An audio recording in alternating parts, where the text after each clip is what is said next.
शिवाजी महाराज, उनके मन में यह आया ही कैसे कि मैं खुद का स्वराज्य करूं और इतना बड़ा वॉर करूं? स्वराज्य की कल्पना शिवाजी महाराज की नहीं थी, स्वराज्य की कल्पना शहाजी राजे की थी। आप कितनी भी कोशिश कर लो ना सर, आप गुलामी सत्ता के लिए जब काम कर रहे हो, लेकिन आपको अगर मातृभूमि के लिए प्रेम है, आप बहुत दिनों तक टिक नहीं पाओगे। क्योंकि महाराणा प्रताप ने वो नींव रखी कि हम लड़ेंगे, हम झुकेंगे नहीं। छत्रपति शिवाजी महाराज ने वो नींव रखी कि हम झुकेंगे नहीं, जहां तोड़ना है तोड़ देंगे। तो छत्रपति शिवाजी महाराज ज्यादा सेक्युलरिज्म की तरफ थे या ज्यादा कट्टर हिंदुत्व की तरफ थे? देखो, हिंदुइज्म में मारकाट हमें कभी नहीं सिखाया गया। यदि छत्रपति शिवाजी महाराज के समय पर भी कोई व्यक्ति ऐसा है कि जो मान रहे हैं कि नहीं, I will be good with you, Shivaji Maharaj will be good with that, लेकिन राज्य हिंदुओं का रहेगा। छावा मूवी में ये पहली बार इतना एग्रेसिवली दिखाया गया है, तो ये चेंज हो रहा है पूरे इतिहास का या इंडिया का परसीव करने का सिनेरियो, ऐसे आपको लगता है? कि संभाजी महाराज को माइंड सेट दुश्मनों का ज्यादा बेटर समझता था। सो जिस समय संभाजी महाराज फोंडा का किला जीतने गए, संभाजी महाराज के दोनों हाथों में तलवारें हैं, एक साइड में 200 लोग हैं, एक साइड में 200 लोग हैं, बीच में वो आदमी खड़ा है और फोंडा के किले में चढ़े जा रहा है और किसी की हिम्मत नहीं हो रही उसको शूट करने की, क्योंकि हमें पता था कि हमने इसको अगर शूट कर दिया मराठे जला डालेंगे। शिवाजी जन्मावा पण शेजारच्या घरी, ऐसा क्यों बोलते हैं? आप देखो, उनकी लोग कहते हैं, लोग मूर्खता में कहते हैं कि 8 शादियां करी उन्होंने, टाइम ही नहीं मिला है उन लोगों को। वो आदमी की जिंदगी में संघर्ष आया नहीं है, वो संघर्ष लिया है। जैसे हम कहते हैं ना, वाइफ मेरी है, देश हम सबका है। हमने कहते हैं ना, देश मेरा है, माँ से खराब नहीं होने दूंगा। ये जिस समय में तुम्हारे आ जाएंगे, उस समय पर समझ जाना कि स्वराज्य समझ गया। मेरा भी सरनेम भोसले है, जो कि छत्रपति शिवाजी महाराज जी का सरनेम था, शिवाजी शाहजी भोसले, जो बहुत सारे इंडियंस को मालूम भी नहीं है। और उसका एक ये कारण है कि हमारे इतिहास में वो सिर्फ हमारे एनसीईआरटी बुक्स या सीबीएसई बुक्स में एक लाइन में उनकी हिस्ट्री ख़त्म हो जाती है। लेकिन वो व्यक्तित्व और राजा संभाजी महाराज, ये व्यक्तित्व इतने महत्वपूर्ण थे कि ये अगर ये नहीं होते तो आज हिंदुत्व जिंदा ही नहीं होता। तो आज जानते हैं कि छत्रपति शिवाजी महाराज और छत्रपति संभाजी महाराज का क्या कंट्रीब्यूशन था हिंदुत्व को जिंदा रखने के लिए, उस ज़माने में जब मुग़लों का अत्याचार हो रहा था और कन्वर्जन हो रहा था, हर हिंदू को जुल्म करके मुस्लिम बनाने की कोशिश हो रही थी।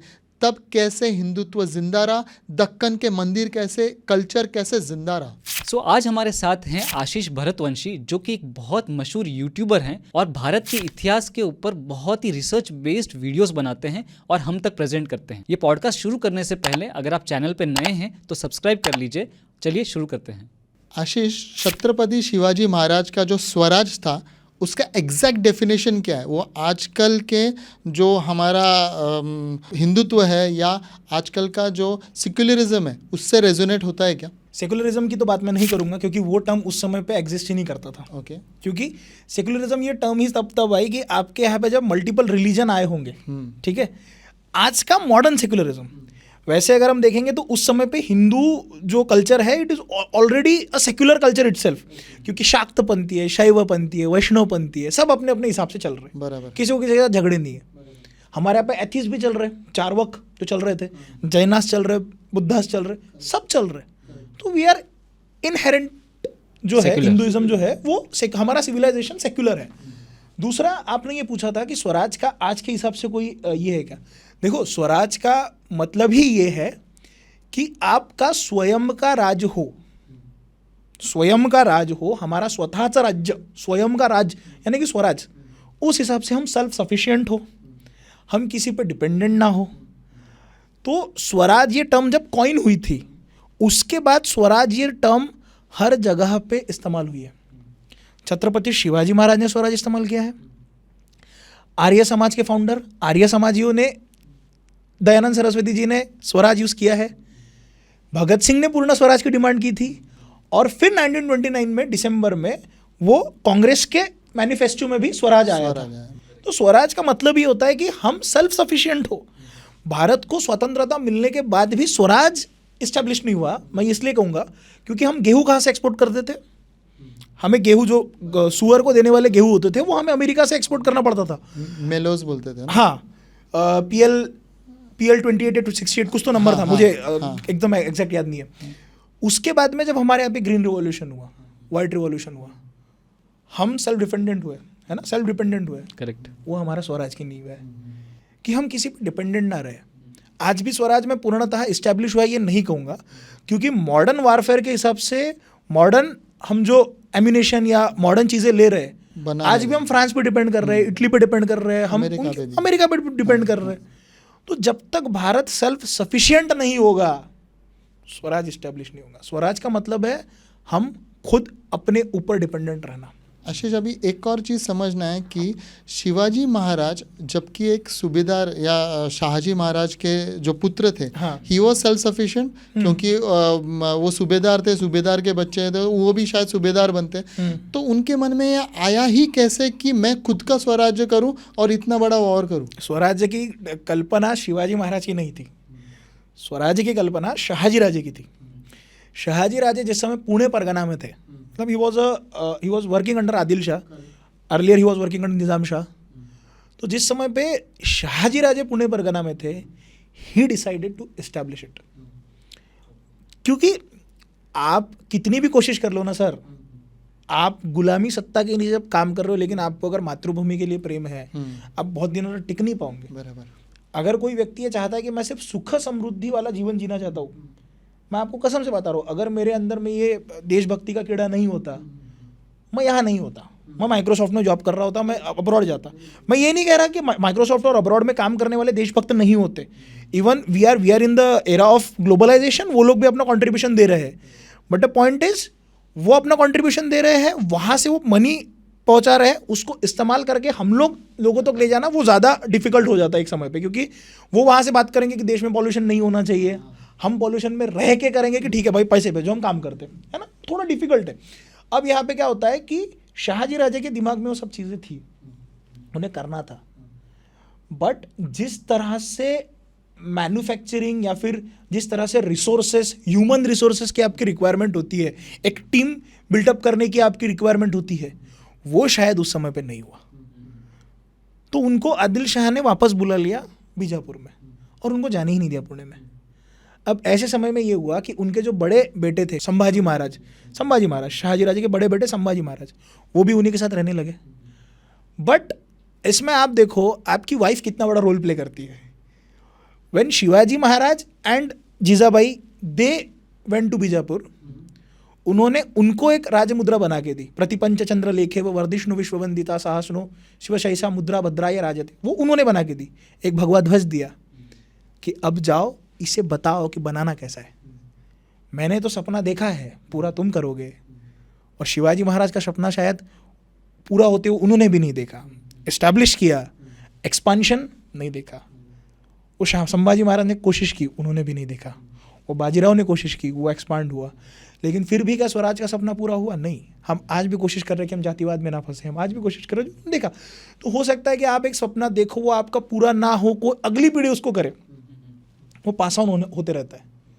सो इन दैट बेसिस स्वराज का जो सपना था वो शिवाजी महाराज से पहले उनके पिताजी ने देखा। और हम कहते हैं ना कि जब बाप अपने सपने पूरे नहीं कर सकता, वो अपने बेटे के थ्रू वो जिंदगी जीता है। करेक्ट। सो वो नींव रखी थी शाहजी राजे ने, उसको खड़ा किया था शिवाजी महाराज ने। अभी जीजाबाई जो कि मेन करता थी, उनको जिन्होंने ये किया, तो संभाजी को किसने मतलब स्वराज्य या हिंदुत्व का ये दिया? संभाजी की माता ने दिया कि वापस किसका? कौन से वाले संभाजी की बात? छत्रपति संभाजी महाराज वो बचपन से ही शिवाजी महाराज के साथ में रहे हैं और उनको एक एडवांटेज था, वो सेकंड जनरेशन छत्रपति है, फर्स्ट जनरेशन शिवाजी महाराज है। अब उसमें आपको बहुत चीज़ें स्टार्टिंग से स्टार्ट नहीं करनी पड़ेगी, जो इस्टेब्लिश्ड है उसे बढ़ाना होगा।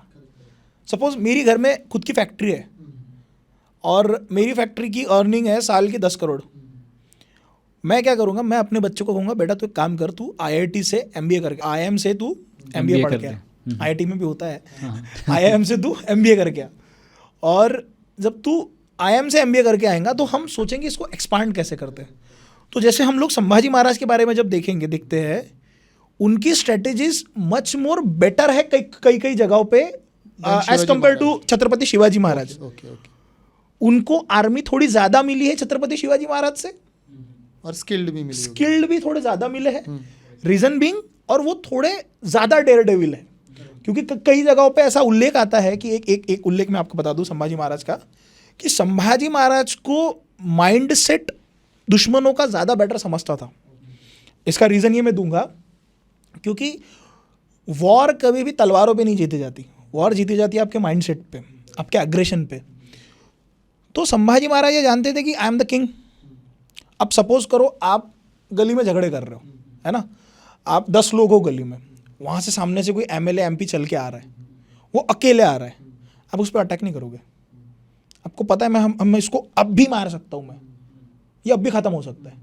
इसलिए आपको पता है अगर इसको मैंने मार दिया, इसको छेड़ दिया, तो इसके लोग हमें जला डालेंगे। सो जिस समय संभाजी महाराज फोंडा का किला जीतने गए, तो ये पत्रों में उल्लेखित है, मैं नहीं कह रहा हूँ, पोर्तुगीज के पत्रों में उल्लेखित है कि वो standing in between like a gangster. Sambhaji Maharaj के दोनों हाथों में तलवारें हैं, एक साइड में 200 लोग हैं, एक साइड में 200 लोग हैं, बीच में वो आदमी खड़ा है और फोंडा के किले में चढ़े जा रहा है और किसी की हिम्मत नहीं हो रही उसको शूट करने की, क्योंकि हमें पता था कि हमने इसको अगर शूट कर दिया मराठे जला डालेंगे हमें। सो ही न्यू द माइंडसेट कि मैं छत्रपति हूँ, छत्रपति के तख्त को हाथ लगाना इतना आसान नहीं है, किसी में इतना दम नहीं है, क्योंकि हम चैलेंज कर चुके हैं औरंगजेब को, जिसको ख़त्म करने के लिए औरंगजेब को खुद आना पड़ रहा है। आदिल शाही 7 साल में जीत रहा है वो बंदा, कुतुब शाही उखाड़ चुका है, निज़ाम शाही ख़त्म हो चुकी है, यहाँ पे हर एक को मात दिया जा रहा है, मराठों के खिलाफ वो कुछ नहीं कर पा रहा, और मराठे इतने ताकतवर हो चुके थे कि वो पोजीशन ही उतनी ताकतवर हो चुकी थी कि उसको हाथ लगने से पहले 10 बार सोचना पड़ता था। तो ये माइंडसेट से छत्रपति संभाजी महाराज चलते थे, उन्होंने ज़्यादा बेटर स्ट्रेटेजाइज कर लिया था चीज़ों को।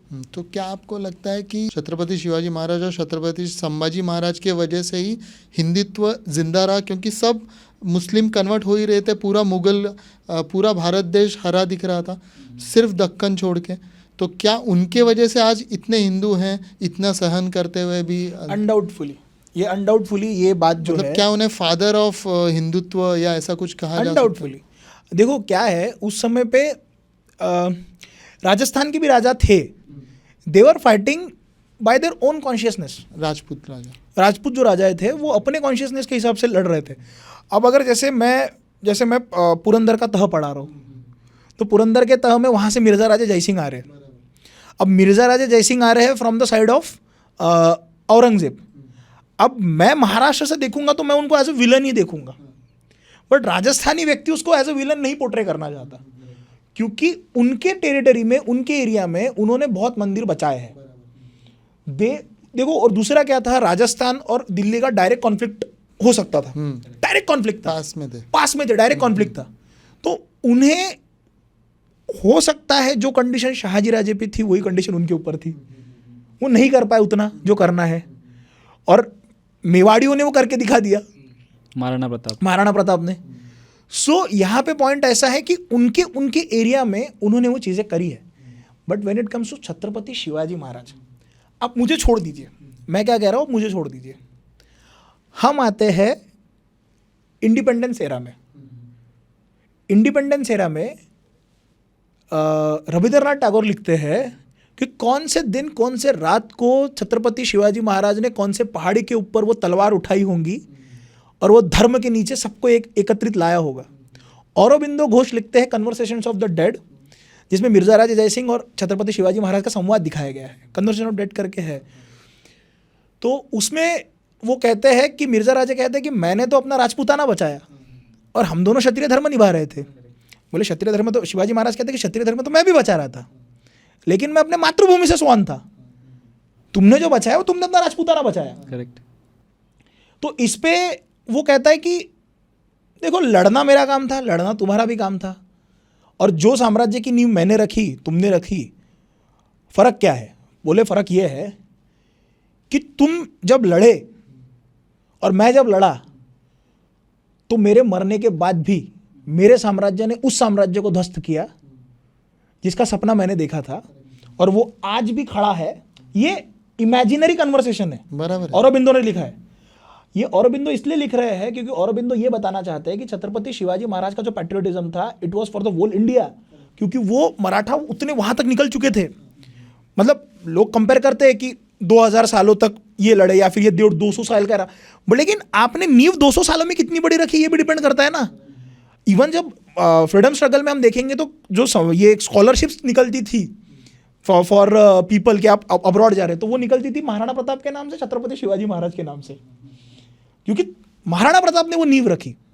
कि हम लड़ेंगे, हम झुकेंगे नहीं। छत्रपति शिवाजी महाराज ने वो नींव रखी कि हम झुकेंगे नहीं। हाँ, कहीं पर स्ट्रेटेजाइज करना होगा तो हम करेंगे, थोड़ा बहुत संधि करना होगा तो हम करेंगे, जहां तोड़ना है तोड़ देंगे।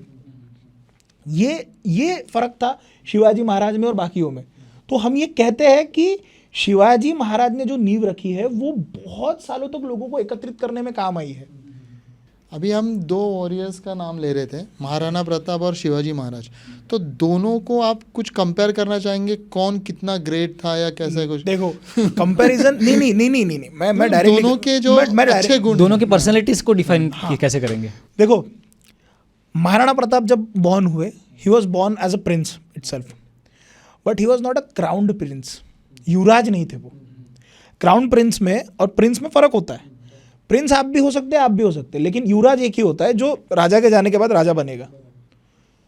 सो Jagmal was the crown prince and what Maharana Pratap got, उन्हें तलहट मिला, किले के नीचे रह गया, क्योंकि उनकी सौतेली माता जी ज़्यादा प्रिय थी। बोले आप तलहट में रहोगे। अब तलहट में रहने के बाद वो उनके लिए मुश्किलें थी, लेकिन उसके बावजूद उस व्यक्ति ने सारे लोगों को एकत्रित किया। उस व्यक्ति ने उन लोगों को ऐसा एकत्रित किया कि जिस समय पे राजपूतों में एक, मैं अपने स्टोरी टेलिंग में बताते बताते वो मेरे से पॉइंट छूट गया, मेरे से गलती हुई थी, मैं आज उसको करेक्ट कर रहा हूँ कि राजपूतों में एक प्रथा होती है कि आप जब राजा मरता है तो राजा के मैयत में, राजा के लास्ट राइट्स में जो राजकुमार होता है, यानी जो क्राउन प्रिंस होता है, वो नहीं जाता, वो राज्याभिषेक करवाता है। बिकॉज कंडीशन इतनी खतरनाक होती थी कि पट्ट से राजा गद्दी पे बैठ जाए, वो उसका वेट नहीं कर सकता कि नहीं मैं करूंगा, फिर 2 दिन बाद राज्याभिषेक होगा। तो जगमाल गद्दी पे बैठने वाला था, ही was a declared crown Prince. लेकिन जहाँ वहाँ पे जब सामंत और मंत्री जो जितने थे, because Rajput use to work in a democratic manner, कि सारे सामंत मिलकर डिसाइड करेंगे, तो सामंतों ने निर्णय लिया था कि जगमाल नहीं बनेगा, महाराणा प्रताप बनेंगे। उनकी इतनी पकड़ थी लोगों के साथ। अब रही बात छत्रपति शिवाजी महाराज की। अब शिवाजी महाराज, अब ओरिजिनल वॉरफेयर या चीज़ें जो थी, डायरेक्ट कॉन्टैक्ट शहाजी राजे के साथ, वो तो संभाजी महाराज का आया था। ये पुणे परगना में थे। Even he was the son of Shahaji Raje, जो एक बड़े पोजीशन पे है। हाँ, सूबेदार, उन्हें भी कुछ चीज़ें मिली है उस तरह से। बराबर है। अब रही बात महाराणा प्रताप की भी, तो महाराणा प्रताप को भी उसी सिस्टम से शुरू करना पड़ा, क्योंकि आपका आधा मेवाड़ जा चुका है। राजा गद्दी पे बैठने के बाद 4 से 5 सालों तक आपको युद्ध टालना है, क्योंकि पानीपत बोल रहा हूँ मैं, ये हल्दी घाटी का युद्ध होने के लिए अकबर उतावला हो रहा है। डेलीगेशन पे डेलीगेशन भेजा जा रहा है कि आप शामिल हो जाओ। महाराणा प्रताप टाले जा रहे हैं। करेक्ट। महाराणा प्रताप को भी सेम फेस करना पड़ा जितना शिवाजी महाराज को फेस करना पड़ा, लेकिन दोनों में फर्क ये निकल के आता है कि शिवाजी महाराज को थोड़ा सा सपोर्ट मिला सह्याद्रीज का, and he was not in direct conflict with that. Second thing, राजपूतों का इतिहास ज़्यादा पुराना होने की वजह से जितने भी राजपूतानाओं के राजा थे वो सारे, उसमें से most of them went to Mughals. तो महाराणा प्रताप अकेले पड़ गए। तो ये बात मैं हमेशा कहता हूँ कि जो सपना महाराणा प्रताप ने देखा था अपने मातृभूमि को बचाने का, शायद उन्होंने सपना देखा होगा एक्सपांड करने का, लेकिन नहीं हो सका। उसी सपने को लेकर शिवाजी महाराज पैदा हुए। उन्होंने कहा राजस्थान से नहीं होता, चलो महाराष्ट्र से करते हैं। उसी सपने को पुनर्जागृत किया कि बाबा हम लोग अब पूरे भारत में भी अपना ध्वज फहलाएंगे। वो सपना वो 50 साल में चले गए, उनसे नहीं हो पाया। संभाजी महाराज उनके भी नहीं हो, मतलब वो उतना एक्सपांशन नहीं दे पाए। उसी सपने को पुनः लेके जीवित हुए बाजीराव कि मैं अब दिल्ली के तख्त तक जाऊंगा, 500 लोग लेके उड़ाऊंगा। तो वो सपना लेके वो जीवित हुए। ये मैं ये बोलने से पहले डरता नहीं हूँ। लोग मानते हैं कि मानसिंह को भी हम उतना मान दो आप, लेकिन मेरा पूछना हमेशा से ये है कि अगर मानसिंह का भाला महाराणा प्रताप को लग जाता तो फिर जिम्मेदार कौन होता महाराणा प्रताप के डेथ के लिए? उनको बाद में रियलाइजेशन हुआ होगा, चीज़ें बदली होंगी, क्योंकि बाद में मेवाड़ के और मानसिंह के जो उदयपुर का जो घर, उनके संबंध बने हैं। उदयपुर नहीं, जोधपुर या जयपुर, जो कुछ भी उनके घराने को संबंध बने हैं, तो उसमें ये क्लॉज लिखा गया था कि आपके शादी के संबंध अब नहीं रहेंगे मुगलों के साथ में। अच्छा, इन्होंने क्लॉज लिखवाया था। क्लॉज लिखवाया, क्योंकि हमने बहुत सारे मूवीज देखे, यहाँ तक कि बाजीराव पेशवा, जोधा अकबर का जो कैरेक्टर है वो भी फेक कैरेक्टर है। जोधा नाम की कोई लेडी ही नहीं हुई है। द पॉइंट इज, कछवा राजपूत से जब वो निकले थे, मतलब उनकी एक शादी हुई है, उस लेडी का वहाँ पे भी आपको नाम नहीं मिलता, वो नाम ही नहीं है। अब कोई उन्हें हरका भाई कहता है, कोई जोधा भाई कहता है, कोई ये नाम फेमस हो चुका है, नाम नहीं है। जोधा नाम कहाँ से आया? जोधा नाम आया आपके अनारकली से। उस मूवी में वो नाम प्रचलित हो चुका था। वो कौन सी मूवी थी? मुगले आजम। मुगले आजम में वो नाम प्रचलित हो गए। आशुतोष गोवारिकर ने खुद बोला है कि वो नाम मुझे पता है, जोधा भाई करके कोई कैरेक्टर नहीं है, लेकिन वो फेमस हो चुकी तो मुझे लेना पड़ रहा है। क्योंकि उस मूवी में जिस हिसाब से डिपिक्शन ऑफ अकबर था, जिस हिसाब से सेक्युलर दिखाया है उन्होंने, हिंदू मन, और वैसा तो एक्चुअल में तो वैसा नहीं। अकबर था वैसा। मैं इस पे बोलना चाहूँगा, मतलब कैसा था। मैं अकबर के ऊपर ना, मेरी एक अकबर के ऊपर मैं बहुत बोल चुका हूँ। Akbar is one of my favourite villains. क्यों? क्योंकि वो डायरेक्ट नहीं मारता था आपको, वो स्ट्रेटेजिकली मारता था। जैसे अगर आज मुझे कोई कहे कि कोई बहुत बड़ा यूट्यूबर है, तुम्हारे आइडियोलॉजी के खिलाफ जा रहा है, बहुत फॉलोअर है उसके, दूसरे देश में बैठ के कर रहा है, मेरे को बहुत मजा आएगा उसको लड़ने से। रीज़न बीइंग, देखो सबसे बड़ा आज युद्ध कहाँ चल रहा है? Ukraine Russia. यस। नहीं, लड़ाई बहुत अंदर गहरी घुस चुकी है। टेक्नोलॉजी का वॉर नहीं है ये। वॉरफेयर ऐसा हो रहा है कि आपको भी अंदाज़ा नहीं आएगा। वो वॉरफेयर अकबर खेलता था। जैसे अभी मैं आपको एक छोटा सा एग्जांपल देता हूँ, स्विफ्ट। अब जैसे बांग्लादेश में सरकार गिरी, ठीक है, बांग्लादेश में सरकार गिरने से 4 महीने पहले अमेरिकन्स ने डिमांड करा था कि मुझे वहाँ पे हवाई अड्डा बनाना है। उसने नहीं बोला, 4 महीने में सरकार गिर गई। बाजू में म्यांमार में पिछले 4 सालों से सिविल वॉर चल रहा है, और हमारे यहाँ पे भी नॉर्थ ईस्ट में हलचलें मच रही है। वो पूरा सेक्शन वेस्टर्न कंट्रीज तोड़ने के इसमें फिराक में है। उस टूट गया तो चाइना के अगेंस्ट वो डायरेक्ट वहाँ पे अपना अड्डा बना सकते, and they are in support. North east के कुछ राज्य आज भारत से अलग होना चाहते हैं, बराबर है। नागालैंड सेपरेट मूवमेंट जब शुरू हुई, तो नागालैंड सेपरेट मूवमेंट अगर आप देखोगे तो 1931 1941 तक वहाँ पे क्रिश्चियंस की जनसंख्या देख लो आप, इट इज़ बिलो 50। 51 में उनकी लोक संख्या 41 तक आई, 56 में वो 50 क्रॉस हो गए, और 56 में ही उन्होंने नागालैंड सेपरेट अकॉर्ड साइन करवाया। सो छोटा छोटा वॉर चल रहा है, हमें नहीं पता, हमें लगता है ये तो सिविल मूवमेंट है। तुमको नहीं पता धीरे धीरे कितने वॉर चल रहे हैं देश में। एक एक चीज़ें पुश करी जाती है, तोड़ो इसको, एक एक चीज़ें पुश करी जाती है धीरे धीरे करके। लेफ्ट विंग के हिसाब से जो वेस्टर्न कंट्रीज का कैपिटलिस्ट क्लास है, वो लेफ्ट विंग को फंड करके तुमको तोड़ने की कोशिश करेगा। जैसे हमारे कल्चर को ब्रेक करना है, अच्छा तो एक काम करो, रामायण महाभारत इनके खंबे है ना, एक काम करो आप रामायण महाभारत इनके खंबे है, तो एक काम करो, राम और कृष्ण को नीचे लेके आओ, अर्जुन को नीचे लेके आओ, कर्ण को, रावण को हीरो बनाओ।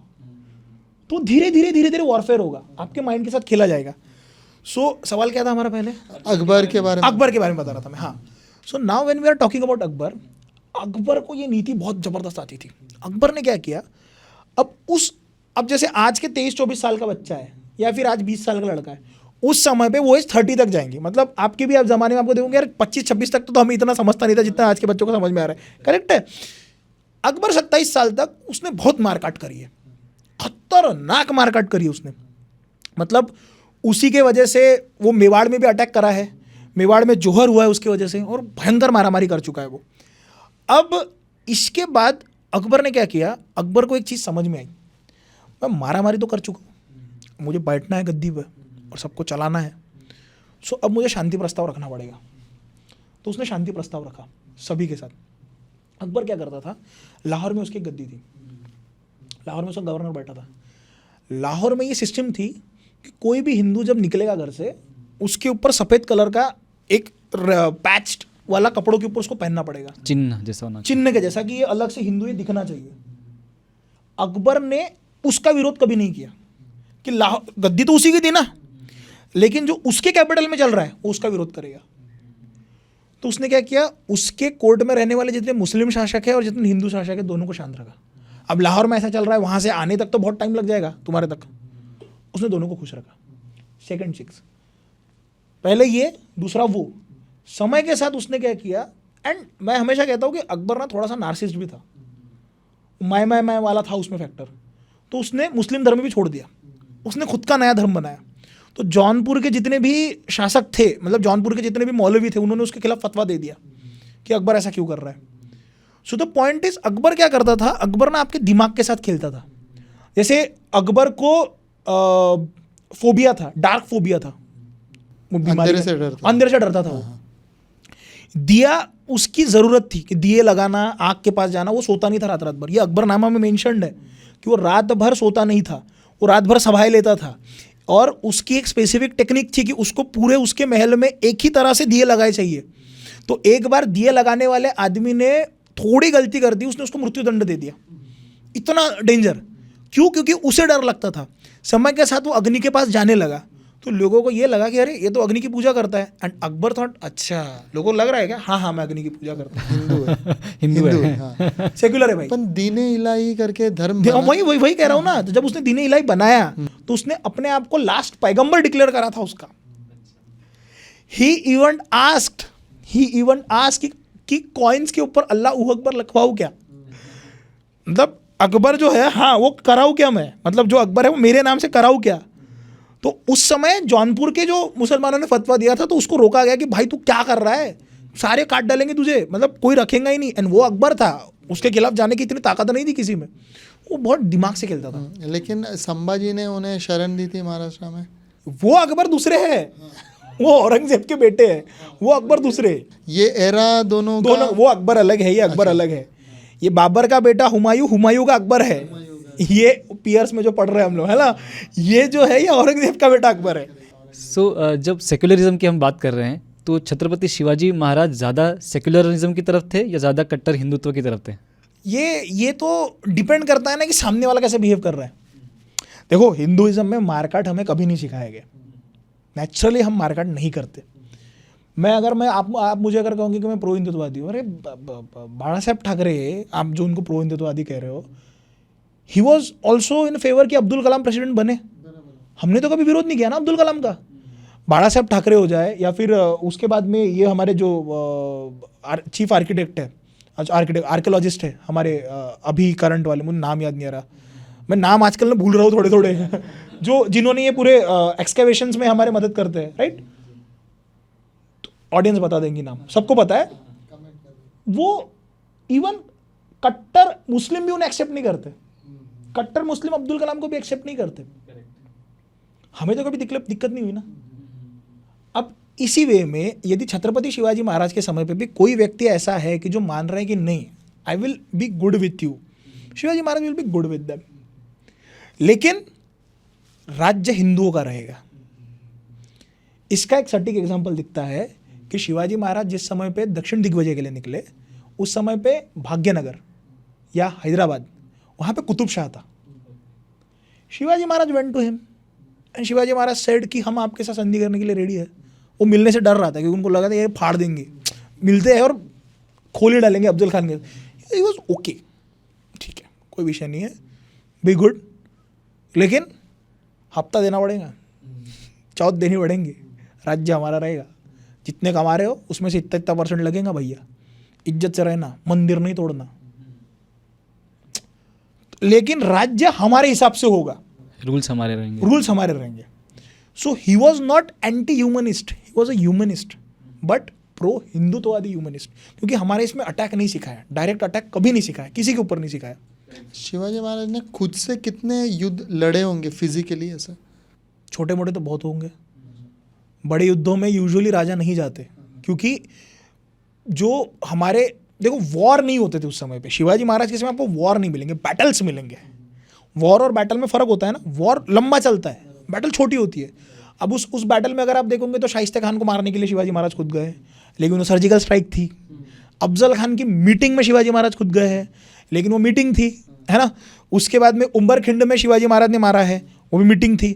सूरत लूटने जिस समय गए तो शिवाजी महाराज सिटी के अंदर एंटर नहीं हुए थे, शिवाजी महाराज बाहर थे। स्ट्रैटेजी थी कि आप जाओ। 2 बार सूरत लूटी गई, सेकंड टाइम भी शिवाजी महाराज के हुआ, उस समय भी स्ट्रैटेजी में थे। लेकिन छोटी मोटी जितनी भी लड़ाइयाँ है कि बाबा छोटा बैटल है जहाँ पे हमें अटैक करना है डायरेक्टली, ऐसे बैटल्स में शिवाजी महाराज प्रेजेंट रहे। अब पावनखिंड की बैटल में शिवाजी महाराज नहीं है, लेकिन वहाँ से जब आगे बढ़े, विशालगढ़ के ऊपर चढ़ते हुए बाजी प्रभु देशपांडे जो थे, तो बाजी प्रभु देशपांडे पावनखिंड में लड़ाई लड़ रहे थे, लेकिन आगे जाने के बाद जो सुरवे का ने घेरा रखा था विशालगढ़ की तरफ, वहाँ पे शिवाजी महाराज को लड़ना पड़ा। तो वॉर बहुत नहीं हुए, लेकिन बैटल्स बहुत सारे हुए, छोटे छोटे बैटल्स। और यूजुअली शिवाजी महाराज की हमेशा से स्ट्रैटेजी थी, हमारे पास संख्या कम थी। अब जैसे हम मूवी में देखते हैं कि अकेला राजा जाके मारे जा रहा है, नहीं, मेरा राजा मूर्ख नहीं था, होशियार थे, वो बहुत ज़्यादा होशियार थे। They knew the value of his life, his people's life, कि जहाँ पे टाल सकते हैं हमें टालना है। आगरा से वापस आने के बाद भी 4 साल तक संधि प्रस्ताव था मुगलों के साथ में, भाऊ घाबर लो हमें, नहीं झगड़ा नहीं करेंगे, अरे हम गलती से आ गए, बिना बताए आ गए, तुम बिजी थे, हम आ गए, ये लेटर है, 4 साल संधि करेंगे हम। फिर उसी के बाद उन्होंने अटैक कर दिया, बोले खड्डे में आ गई संधि, अब तो मारेंगे बोले हम।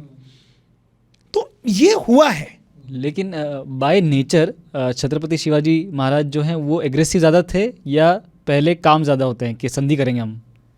अग्रेसिव व्यक्ति ये दिमाग से काम नहीं ले सकता, बहुत अग्रेसिव व्यक्ति ज़्यादा दिमाग से, हाँ अग्रेशन कैन बी पार्ट, वो कंट्रोल में होना चाहिए। जैसे फॉर एन एग्जाम्पल एवेंजर देखिए, एवेंजर में हल्क क्या कहता है, आई एम ऑलवेज एंग्री, है ना, आई एम ऑलवेज एंग्री। पहले वो कैप्टन कहता है ना, it's the time to get angry, that's the secret, I am always angry. Shivaji Maharaj was always in a rage. योद्धा का खून है वो रहेगा, लेकिन उसको चालना कैसे देनी है वो इस पर डिपेंड करता है। जैसे फॉर एन एग्जाम्पल जावड़ी के मोरे थे, जावड़ी के मोरे को शिवाजी महाराज ने 1650 टू 1654 के दरमियान ऐसा हुआ कि उस समय पे जावड़ी के जो मोरे थे, वो जावड़ी का जो एरिया था जहाँ पे प्रतापगढ़ का पूरा सेक्शन होता है, तो 1649 में शाहजी राजे कैद होते हैं। तो शिवाजी महाराज पे 7.5 साल की 7.5 लगती है कि भाई हम अब युद्ध नहीं करेंगे किसी के साथ, क्योंकि हम शाहजी राजे को कैद कर लिया गया, वो खतरा है, हम ये नहीं करेंगे। अब जावड़ी के सेक्शन में ऐसा हुआ कि 1650 टू 1654 के समय पे जावड़ी में जो बैठने वाला व्यक्ति था उसे चंद्रराव पदवी थी, चंद्रराव मोरे वहाँ पे बैठते थे, चंद्रराव की पदवी हुआ करती थी। तो वो जावड़ी का सेक्शन अफजल खान के अंडर में आता था, वो वहाँ का सूबेदार था। तो उस समय पे ऐसा हुआ कि चंद्रराव पूछना पड़ता था कि अब गद्दी पे कौन बैठेगा फ्रॉम आदिल शाह। इस समय जो बैठा उसने शिवाजी महाराज को बोला कि मैं आदिल शाह को नहीं बताना चाहता, मैं बैठूंगा। बोले बैठो। अब हुआ ऐसा कि उसके बाद में गुंजन मावड़ करके एक एरिया आता है, और धीरे धीरे उसने क्या किया, अपनों को एक्सपांड करना शुरू किया कि यहाँ की भी मैं लूँगा, वहाँ की भी मैं लूँगा। क्योंकि चंद्रराव मोरे उस समय पे जो बैठे थे, उनकी डेथ होने के बाद में उनके वाइफ को कोई लड़का नहीं था, उसने किसी दूर के रिश्तेदार को बैठाया, वो भी चंद्रराव मोरे जब बैठा। ये बैठने के बाद इसने अपने आप को एक्सपांड करने की कोशिश की। शिवाजी महाराज ने उसको वॉर्न किया, बोले बहुत मस्ती हो रही है तेरी, आंग में मत ला, ठीक है। उसको व्हाट्सएप गया, भाई ग्रुप में ये बराबर नहीं चल रहा, ये मेरे को मस्ती नहीं होना, रेस्ट्रिक्ट करके रहूँगा, एडमिन मैं हूँ, मैं ही रहूँगा, मैं डिसाइड करूँगा कौन मैसेज करेगा कौन करेगा, है ना, मतलब मैं फनी में समझ रहे ना। तो उसने नहीं सुना, बोले मैं अलग ग्रुप बनाऊंगा, मैं आदिल शाह के साथ जाऊंगा। पहले वॉर्न किया, दूसरी बार वॉर्न किया, बोले आके मिल, बोले मैं नहीं मिलूंगा, ठीक है मारो, गला काटो बोले इसका, और सिर्फ इसको मत मारो, बोले इसके बेटे को भी मारो, इसके बेटे के भाई को भी मारो, और जो जो बगावत करेगा सबको उड़ाओ, क्योंकि अगर इसने बगावत की है इसका गारंटी है कि इसके खून में सब बगावत करेंगे। पहले वॉर्न कर रहे हैं ना हम, आपको इतने साल हमने करने दिया ना। तो शिवाजी महाराज ने फिर वो कत्लेआम ही शुरू किया था, इसके खानदान में जो बगावत करेगा उड़ाओ उसको, नहीं चाहिए भाई, हम नहीं कर सकते। उस समय पे बहुत शांति, हमें इस्टेब्लिशमेंट के स्टार्टिंग ईयर्स है, 7.5 साल आप आदमी, कोई व्यक्ति शांत बैठा है, अग्रेसिव अगर होते तो 7.5 साल तक तो बहुत तमाशे किए होते ना। शिवाजी महाराज को उस समय पे जब 19 साल की उम्र रही होंगी, जब शाहजी राजे कैद हुए, तो 19 साल की उम्र में जीजाबाई ने कहा कि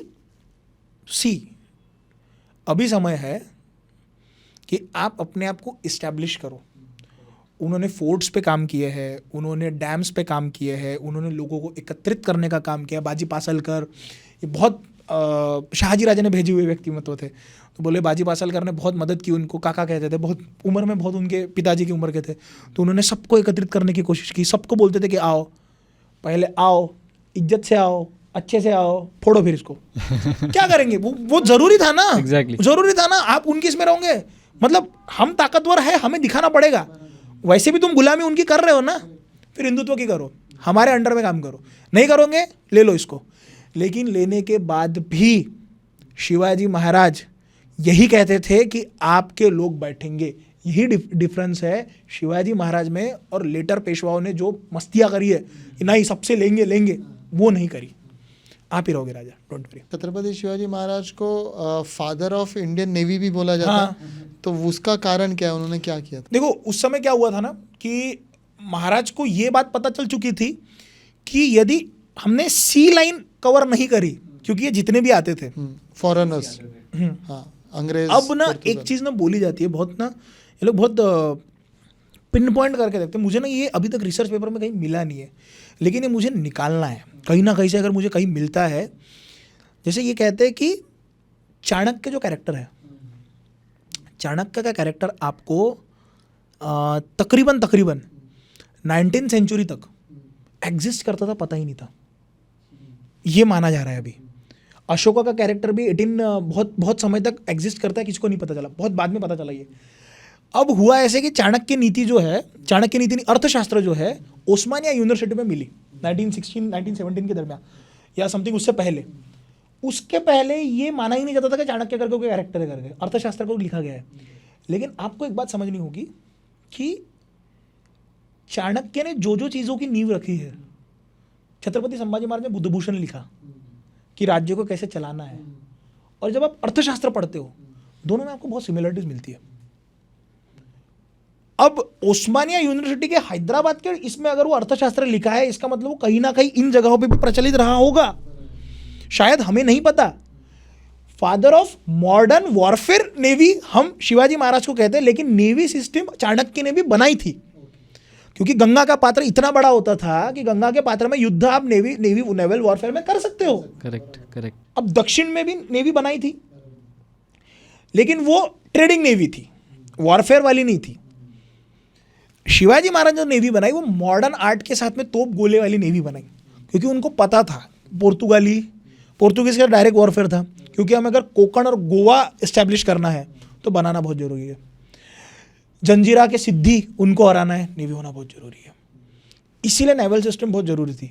वो आदमी सिर्फ एक जगह पे नहीं सोचता था ना, वो आदमी कितनी जगहों पे उस व्यक्ति का ध्यान था।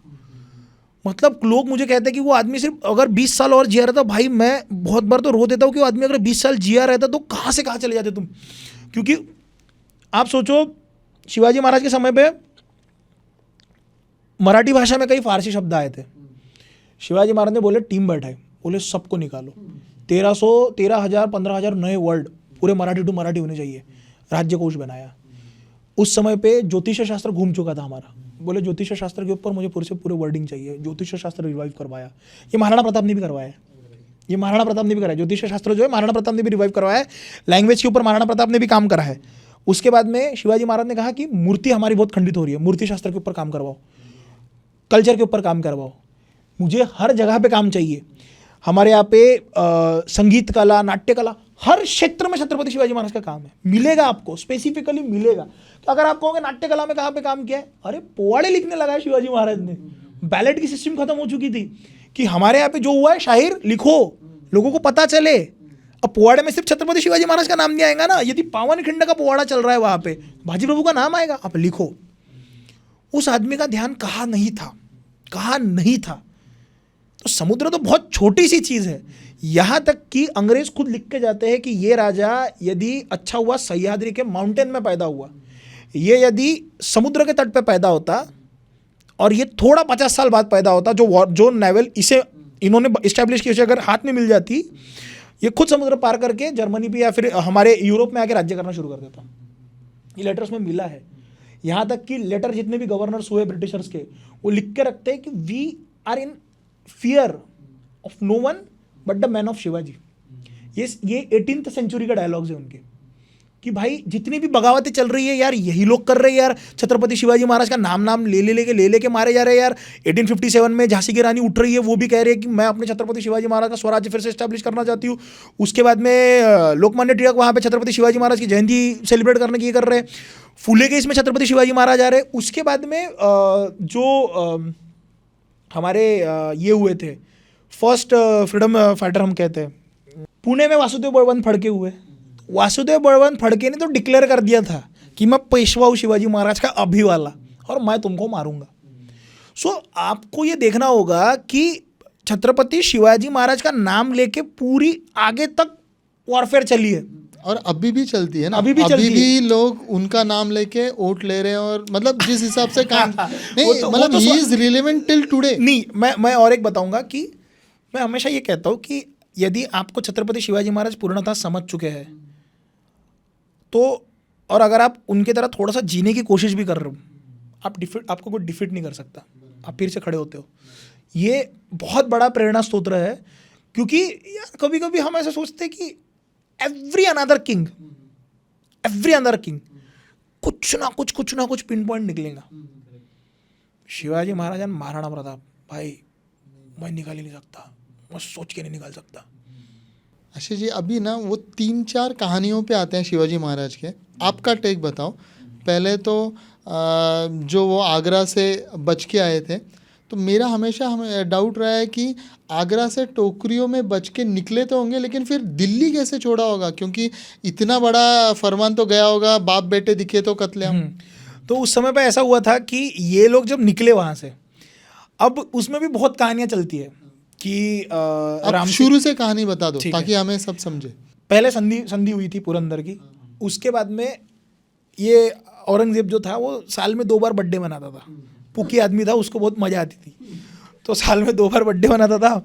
तो उसके वो एक कैलेंडर उधर वाला 2 कैलेंडर के हिसाब से बर्थडे मनाता था अपने, जो इस्लामिक कैलेंडर्स होते हैं उनमें। तो आगरा में उसका जश्न था, तो आगरा में जश्न होने की वजह से छत्रपति शिवाजी महाराज और संभाजी महाराज और जो कुछ भी तुमने किले दिए सब करने के, तो पेश करने के लिए तुमको जाना है वहाँ पे। अब ये बात मैं हमेशा कहता हूँ कि उस समय जब शिवाजी महाराज वहाँ गए तो सिर्फ छत्रपति शिवाजी महाराज नहीं गए थे, वो महाराष्ट्र गया था, महाराष्ट्र की शान वहाँ पे गई थी। अब वो वहाँ पे जाने के बाद उन्हें सबसे पहले ह्यूमिलेट किया गया, शिवाजी महाराज को time to time humiliation face करना पड़ा।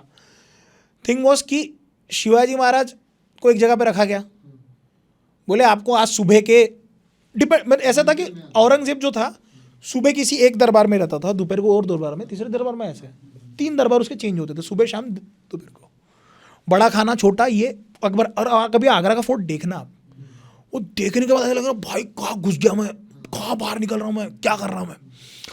तो अब उस समय पे क्या हुआ कि छत्रपति शिवाजी महाराज ने सबसे पहले उनको रखा गया और उनको बार बार ह्यूमिलेट किया जा रहा था कि आपको सुबह आना है, लेकिन उनको लेने के लिए कोई आ ही नहीं रहा, जाएंगे कैसे अकेले। ठीक है, पहले दिमाग वहाँ खराब हुआ शिवाजी महाराज का। दोपहर के इसमें लेने के लिए आए, प्रॉपर बंदोबस्त नहीं हो रहा इनका, ले जाने के बाद इनको पीछे के लाइन में खड़ा किया, क्योंकि मनसबदारी दे रहे थे, और जसवंत सिंह के पीछे खड़ा किया गया। अब शिवाजी महाराज का कहना था कि ये जसवंत सिंह इसके पीछे खड़ा कर रहे हो मेरे को। अब लोग कहते हैं कि शाइस्ते खान के वक्त जसवंत सिंह ने मदद करी थी, लेकिन उसके कोई सोर्सेस नहीं मिलते हैं, कहीं पे भी नहीं मिला, ना कोई पत्र मिला है, कोई मिला है, मुझे एक्सेप्ट करने में कोई नहीं है। मेरी राजस्थान की ऑडिट चिढ़ जाती है कि आप ऐसा क्यों कहते हो, नहीं हुआ है तो मैं क्यों कहूँ। प्रचलित कहानियां होंगी, लेकिन मैं अगर होंगी तो मैं एक्सेप्ट करूंगा, अगर एविडेंस ही नहीं है उसका तो शिवाजी महाराज चिढ़ते नहीं ना फिर। तो जसवंत सिंह को बड़ी मनसब दी गई, शिवाजी महाराज को छोटी मनसब मिली, पीछे खड़े थे, उनको 15,000 की, इनको 5,000 की मनसब मिली। शिवाजी महाराज नीचे बैठ गए जमीन पे, हाई कौन, इसको मेरे से ज़्यादा मनसब मिली इसको। और शिवाजी महाराज को ये पता था कि ये सिर्फ मेरा रिप्रेजेंटेशन नहीं है, महाराष्ट्र का शेर खड़ा था वहाँ पे। और भरे दरबार में तो औरंगजेब ने बुलाया राम सिंह को, बोले इधर उसको बैठे क्यों बोले वहाँ पे, वो शिवाजी महाराज बैठे क्यों बोले, वाई शिवाजी सिटिंग, बोले वहाँ क्यों बैठे वो। और राम सिंह गए, राम सिंह बोले प्लीज़ यार उठ जाओ बोले, और खड़े हुए और भरे दरबार में राम सिंह को बोला तुम जानो तुम्हारा पिता जानो, मतलब वो राजस्थान में उन्होंने लिख के रखा है कि तुम जानो तुम्हारा पिता जानो कि मैं कैसा आदमी हो। मैं आया था कि मेरी मौत यहाँ आई थी, तुम मुझे मार दो, मैं तुम्हें मार दूंगा, तुम्हारा बादशाह और तुम देख के बैठो, खड्डे में गया सब, मैं नहीं आ रहा यहाँ से। और भरे दरबार में महाराष्ट्र चिल्लाया था वहाँ पे कि सजदे होते होंगे तुम्हारे सामने, शिवाजी महाराज नहीं करेंगे। और शिवाजी महाराज निकल गए, और फिर शिवाजी महाराज को लगा अब तो ट्रैप हो गए भाई। औरंगजेब डायरेक्टली मार नहीं सकता था, तो हुआ ऐसा कि शिवाजी महाराज ने तब कहा कि मेरी तबीयत खराब हो चुकी है, अब मैं नहीं आ सकता भाई, अब मेरी तबीयत हो गई भाई खराब, मैं नहीं आ रहा भाई, पेट खराब है भाई, मैं वो गए ही नहीं। संभाजी महाराज को भेजेंगे, क्योंकि मनसबदारी संभाजी महाराज के पास में भी थी, संभाजी महाराज जाएंगे। संभाजी महाराज कंटिन्यूसली जाते थे वहाँ पे रोज। उनका उम्र क्या होगा तब? 9 साल के थे संभाजी महाराज, 8-9 साल के थे, छोटे से थे, बहुत छोटे से थे। संभाजी महाराज जाते थे, तो संभाजी महाराज जाते गए और इन्होंने फिर वहाँ से प्लानिंग करना शुरू किया कि हमें क्या करना है, हमें क्या करना है, हमें कैसे करना है। महाराष्ट्र से कुछ लोग शिवाजी महाराज को मिलने भी गए थे उसके बाद में, और राम सिंह के ऊपर पूरी जिम्मेदारी थी कि इट इज़ योर रिस्पॉन्सिबिलिटी कि शिवाजी महाराज की तरफ देख रेख करना है और भागना भी नहीं है, मतलब सेफ रहना है, उन्होंने बाहर नहीं जानी चाहिए। हाँ। टांग दी तलवार राम सिंह पे। हाँ। हाँ, राम सिंह ने बहुत बार शिवाजी महाराज को प्रोटेक्ट भी किया है। ये जो इंसिडेंट, ये वाक्यात हुआ, ये वाक्यात होने के बाद मिर्जा राजा जयसिंह ने राम सिंह को भेज के बोला था कि शिवाजी महाराज पे आँच नहीं आनी चाहिए, ये तुम्हारी रिस्पॉन्सिबिलिटी है। लेटर है वो। अब शिवाजी महाराज ने क्या किया, शिवाजी महाराज ने औरंगजेब को लेटर लिखा और ये कहा कि राम सिंह को मेरे इससे निकाल दो आप, ताकि मैं अगर भागू भी तो राम सिंह पे ना आना नहीं चाहिए ना। बोले आप टेंशन, मतलब ये कर दो। राम सिंह को मुक्त कर दिया गया। अब शिवाजी महाराज ने क्या किया, अपने एक एक बंदे को वो बाहर निकालते गए कि जाओ महाराष्ट्र निकल, महाराज चले जाओ। हाँ। तुम चले जाओ, तुम ताकि चले अपन, अरे इसके बेटे की शादी, इसको जाने जाने दो, दो, हाँ। ये कर लो, ये कर लो, ये एक करते गए, निकालते गए। क्योंकि शिवाजी महाराज को शान बचानी थी, अपनी आन बचानी थी। और ये करते करते एक एक आदमी को वहां से निकालना, एक एक आदमी को वहां से लेके जाना, एक एक आदमी को ये करना, और फिर टोकरियों में से दोनों निकलना। और वहां से निकलने के बाद शिवाजी महाराज, एक कहानी ये भी प्रचलित है वहां पे कि तो शिवाजी महाराज की पूरी स्ट्रैटेजी उस तरह से थी। अगर आप देखोगे ना तो शिवाजी महाराज को छोड़ना चाहिए, ये औरंगजेब की बेटी भी बोल रही थी। तो शिवाजी महाराज ने क्या ट्रिक फैलाई होगी वहां पे कि भाई सभी फेवर में जा रहे हैं शिवाजी महाराज के। औरंगजेब मार ही नहीं पा रहा है, उनके लिए, शिवाजी महाराज के लिए हर कोई वहां पे प्ले कर रहा है कि मत मारो मत मारो मत मारो मत मारो। हाँ, कुछ जलने वाले थे, वो चाहते थे कि शिवाजी महाराज को वहीं पे ख़त्म कर दिया जाए, जेल में रखा जाए, नज़र कैद में थे। तो शिवाजी महाराज ने सबसे पहले एक एक व्यक्ति को भेजा। राम सिंह से कुछ पैसे उन्होंने उधार भी लिए थे, पैसे ख़त्म हो गए थे, तो यहाँ से फिर कुछ लोग गए, उन्होंने पैसे चुकते किए, एक एक व्यक्ति को बाहर भेजा। शिवाजी महाराज टोकरियों में से भागे या कैसे भी भागे, मेरा राजा युक्ति करके भागा था वहाँ से। युक्ति से शिवाजी महाराज निकले, और निकलने के बाद ये लोग काशी के एरिया में गए थे, काशी बनारस के वो सेक्शन में गए, यूपी के मथुरा काशी वाला जो सेक्शन है वहाँ पे मथुरा गए सबसे पहले, क्योंकि पास में मथुरा है। मथुरा में जाने के बाद शिवाजी महाराज ने संभाजी महाराज को एक जन के घर में वहाँ पे रखा। हमारे यहाँ पे जो पंता माते थे यहाँ पे, उनके रिलेटिव वहाँ रहते थे, उनके घर लेकिन में। आशीष जी फिर दिल्ली कैसे छोड़ा? क्यों नहीं औरंगजेब दिल्ली ने में थे नहीं ना, वो आगरा में थे ना। आगरा, हाँ वही, आगरा छोड़ा कैसे? मतलब वहाँ औरंगजेब ओके, ने सर्च फोर्स भेजा होगा ना। एक कहानी, एक प्रचलित कहानी ये भी है कि जिस समय शिवाजी महाराज भागे, अब भागते वक्त आपको डायरेक्शन नहीं समझ में आ रही है ना, आपके पास कंपास नहीं है, तो शिवाजी महाराज जिस समय महाराष्ट्र से निकल रहे थे, तो यहाँ से निकलने के बहुत दिनों से पहले शिवाजी महाराज ने एक मड़के वाले को वहाँ भेजा था कि भाई तू जा, और मैं जब तक मैं आगरा में हूँ 24/7 मेरे को आग जलती हुई चाहिए, ताकि मेरे को डायरेक्शन पता चले। और शिवाजी महाराज वहाँ से सटके खट्ट से निकले। निकलने के बाद शिवाजी महाराज ने डायरेक्शन पकड़ी, कुछ लोग ऑलरेडी बाहर खड़े थे, महाराज निकल गए वहाँ से। और निकलने के बहुत बाद, अच्छा, एक तो महाराज को बुचर हाउस में भी डालने वाले थे शिवाजी महाराज के लिए, अलग एक मेरे को नाम याद नहीं आ रहा, एक अलग से बन रहा था कि इनको यहाँ डालेंगे, खत्म कर दिया जाएगा। हाँ, हाँ। उसके पहले वो निकले। हाँ, हाँ। और मतलब उनके खिलाफ स्ट्रैटेजी हो रही थी कि कैसे मारा जाए, या फिर ये करना चाहिए, वो करना चाहिए। लेकिन औरंगजेब ने फिर मारा क्यों नहीं, सीधे क्यों नहीं मारा तब शिवाजी महाराज को? मतलब ये सजा क्यों नहीं थी? उनके जेल में थे ना वो तो। नहीं, ये होता क्या है, आप संधि प्रस्ताव में हो।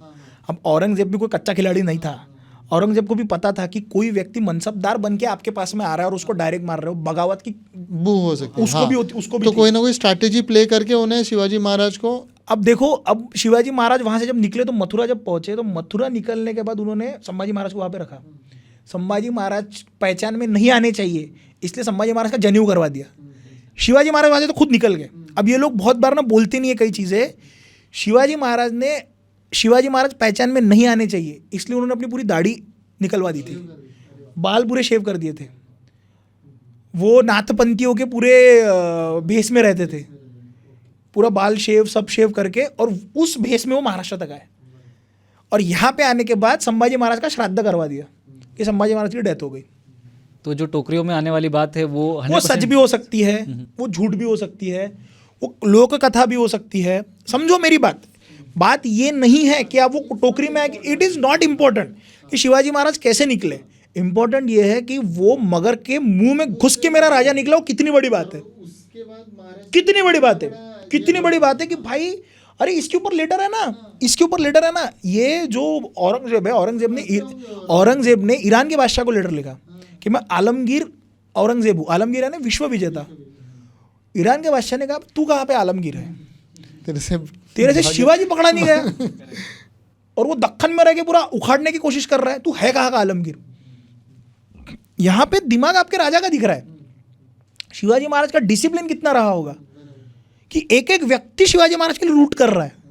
शिवाजी महाराज की स्ट्रेटेजी कितनी रही होगी कि अंदर के लोग शिवाजी महाराज के लिए रूटिंग कर रहे हैं और उसमें गलत नहीं है। साम दाम दंड भेद तो दाम देना पड़ेगा आपको, कोई गलत नहीं है उसमें। आज भी अगर हम सामने वाले के स्पाइस खरीद रहे हैं तो उसमें कुछ गलत नहीं है। अब शिवाजी महाराज ने क्या किया, वहाँ से निकलने के बाद यहाँ पे श्राद्ध करवाया और उसके एक बहुत धीरे धीरे करते संभाजी महाराज वहाँ पे वापस आए और यासी पर लेटर भेज दिया। अरे हम तो बिना बताए आ गए, sorry we left the chat. वो थोड़ा सा मोबाइल स्विच ऑफ हो गया था तो we left the chat, sorry 4 सालों तक संधि प्रस्ताव था। सो ही डिड इट।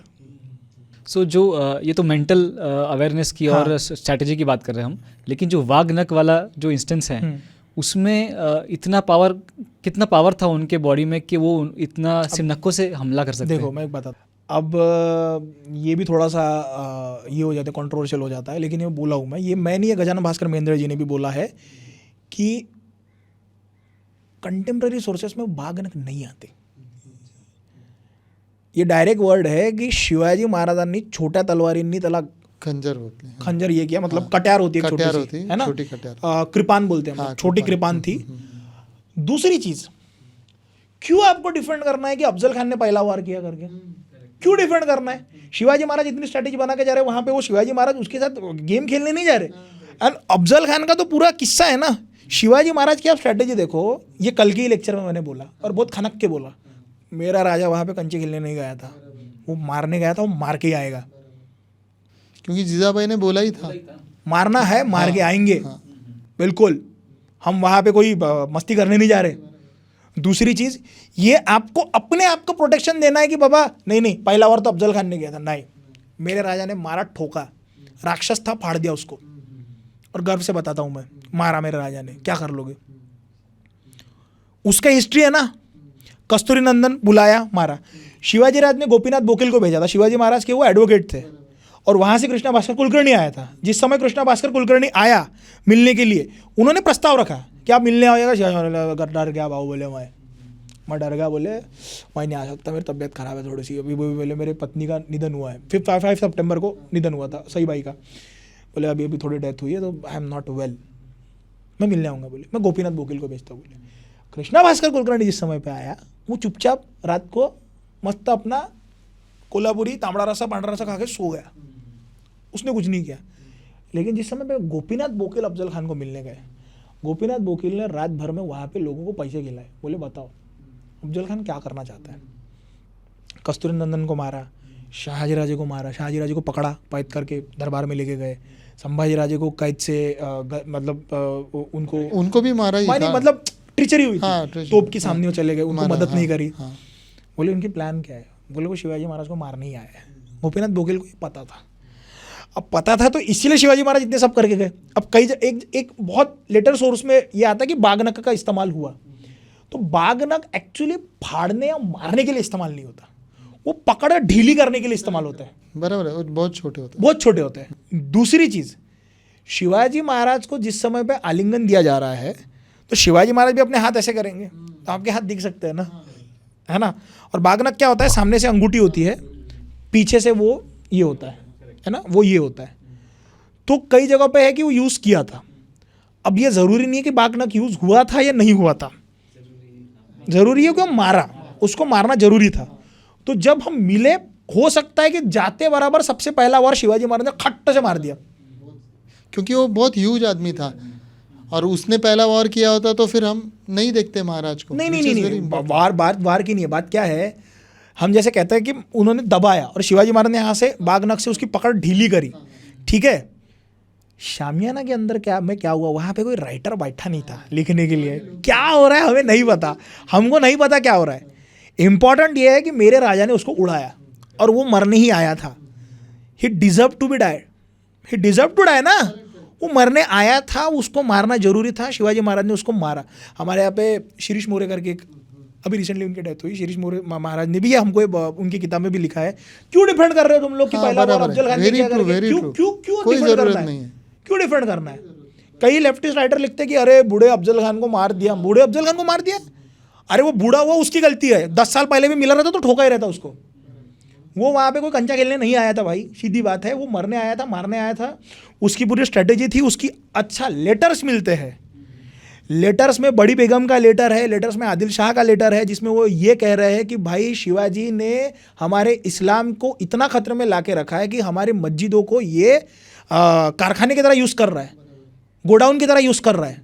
सारे मुल्ली मौलवियों की वहाँ पे पेंशन बंद कर दिया है कल्याण भिवंडी के एरिया में, कुछ भी नहीं हो रहा है।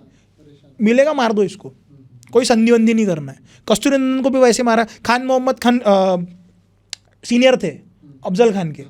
1657 की जंग है कल्याण भिवंडी के साइड की, तो वहाँ पे अफजल खान ने औरंगजेब को पकड़ा था। तो खान मोहम्मद खान को औरंगजेब ने लेटर लिखा कि औरंगजेब का दिमाग कि उसने लेटर लिखा कि भाई मैं प्रिंस हूँ, शाहजहां तुझे उड़ा देगा, तो छोड़ दिया। तो खान मोहम्मद खान ने छोड़ा। इस बात से अफजल खान ने इतना चिढ़ा कि उसको भरे दरबार में, आदिल शाह के दरबार में उसने मार डाला था कि बड़ी बेगम इसकी वजह से छूटा है, बोले मार दिया। और किसी में इतनी दम नहीं था कि वो उसको अपोज कर पाए। Afzal Khan was that powerful.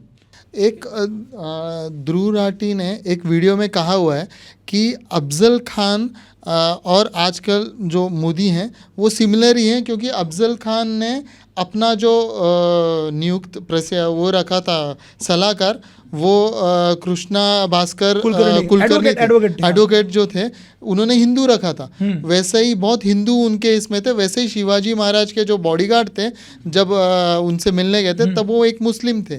तो इस तरीके से बोल रहे हैं वो सेक्युलर थे, हमको ही हिंदू और मुस्लिम अलग पढ़ाया मोदी जी हिंदू मुसलमान ऐसा बोला। हाँ, उन्होंने मतलब अफजल खान को मोदी जी से कंपेयर किया हुआ है। सुनो मैं बात, उन्होंने नाम इस्तेमाल किया रुस्तम जमान का, कि रुस्तम जमान ने शिवाजी महाराज को बागनक बना के दिए।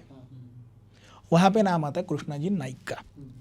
दूसरी चीज़, रुस्तम जमान अफजल खान के खेमे से आया था। ये लेफ्टिस्ट ने रुस्तम जमान यहाँ कैसे घुसा दिया?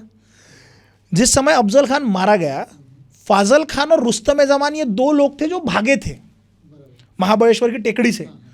और उसके बाद में कोल्हापुर के साइड में एक युद्ध फिर से होता है जिसमें रुस्तम जमान और फाजल खान को फिर धोया गया है। एक बॉडीगार्ड था शिवाजी महाराज के साथ में जो मुसलमान था, उनका नाम था Siddi Hilal. Hilal's father and Siddi Hilal, they were appointed by Shahaji राजे।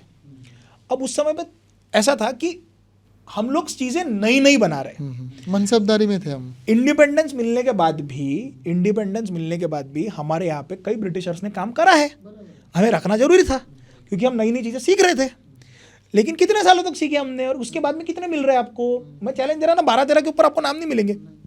दिलेर खान, सिद्दी हिलाल नहीं मिल रहे आपको नाम, और उनको रखना जरूरी था क्योंकि सीखना था। उसके बाद सबको निकाल दिया एक समय के बाद, 12, 13, 14 के बाद में निकाल दिया गया है। कोई नाम नहीं मिल रहे। आप शिवाजी महाराज को सेक्युलर कह रहे हो? हाँ, मैं बोल रहा हूँ कि हमारा राजा सभी धर्मों का मान करता था, लेकिन सर पे बैठा के नाचने नहीं देता था। आप कह रहे हो कि शिवाजी महाराज ने किसी मंदिर को टच नहीं किया, किसी मस्जिद को टच नहीं किया। मैं बताता हूँ ना, आप जाओ दक्षिण में जाओ आप, तिरुवन्नमलाई का मंदिर है, वो मस्जिद थी, मतलब वो मंदिर था, मस्जिद बनाई, शिवाजी महाराज गए, फोड़ो बोले। गोवा में चर्चेस थे, एक चर्च था, मंदिर बनाओ। ये हुआ है। तो जो हिस्ट्री वो ध्रुव राठी बता रहे हैं वो एक तरफा ही बता रहे हैं। ध्रुव राठी अपनी पहले स्क्रिप्ट खुद लिखना सीख जाए, बहुत बड़ी बात हो जाएगी। रिसर्च खुद कर ले, बहुत बड़ी बात हो जाएगी।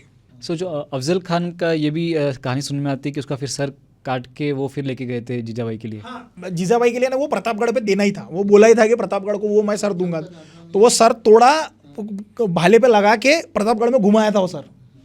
ये कहानी। हाँ, लेकिन एक और बात है कि उस समय पे जहाँ तक ना ये कन्फ्यूजन है कि जीजाबाई प्रतापगढ़ पे अवेलेबल थी या राजगढ़ पे अवेलेबल थी, क्योंकि युद्ध के क्षेत्र में स्त्रियों को रखना ये वॉरफेयर के नियमों के खिलाफ है, शिवाजी महाराज इतनी गफलत नहीं करेंगे। वो राजगढ़ पे थी जहाँ तक मेरा अंदाज है। ये कन्फ्यूजन हमेशा रहा है प्रतापगढ़ पे राजगढ़ पे, लेकिन मोर ऑन मोर वो राजगढ़ पे रही होंगी उस समय पे। तो आशीष जी अभी तीसरी कहानी पे आते हैं जो सबसे फेमस थी, वो आप बताएंगे, उंगली काटने वाली शाइस्ते खान की। तो शाइस्ते खान महाराष्ट्र में आए, वो उस समय पे महाराष्ट्र में ही था वैसे, वो ये छत्रपति संभाजीनगर यानी औरंगाबाद में बैठा हुआ था वो, तो मामा था वो औरंगजेब का। तो जिस समय पे अफजल खान को मारा सब ट्रिगर्ड हो गए थे, beat Portuguese, beat Britishers, beat Adil Shah, beat Mughal. Trigger होने का रीज़न ये था, अफजल खान मार दिया भाई तुमने। अफजल खान को, छोटा मोटा आदमी तो है नहीं। अफजल खान वो है जिसने औरंगजेब को कैद करा है। तो अफजल खान अगर मरता है तो इससे सुकून औरंगजेब को भी मिला, थोड़ा बहुत सुकून मिला, लेकिन अफजल खान को मारने वाला पैदा हो गया, उसका तो खौफ बनेगा ना उसके दिमाग में। करेक्ट। ये ऐसे कैसे हो गया? तो एक लेटर आदिल शाह ने भेजा औरंगजेब के दरबार में कि भले ही हम दोनों दुश्मन हो गए, लेकिन हमारा मकसद तो इस्लाम है, और यदि ये शिवाजी पनप गया तो इस्लाम फैलाना मुश्किल हो जाएगा। तो अब क्या करें? तो बोले मैं यहाँ से सिद्दी जोहर को भेज रहा हूँ, आप वहाँ से किसी को भेजो। उस समय पे आता है शाइस्ते खान।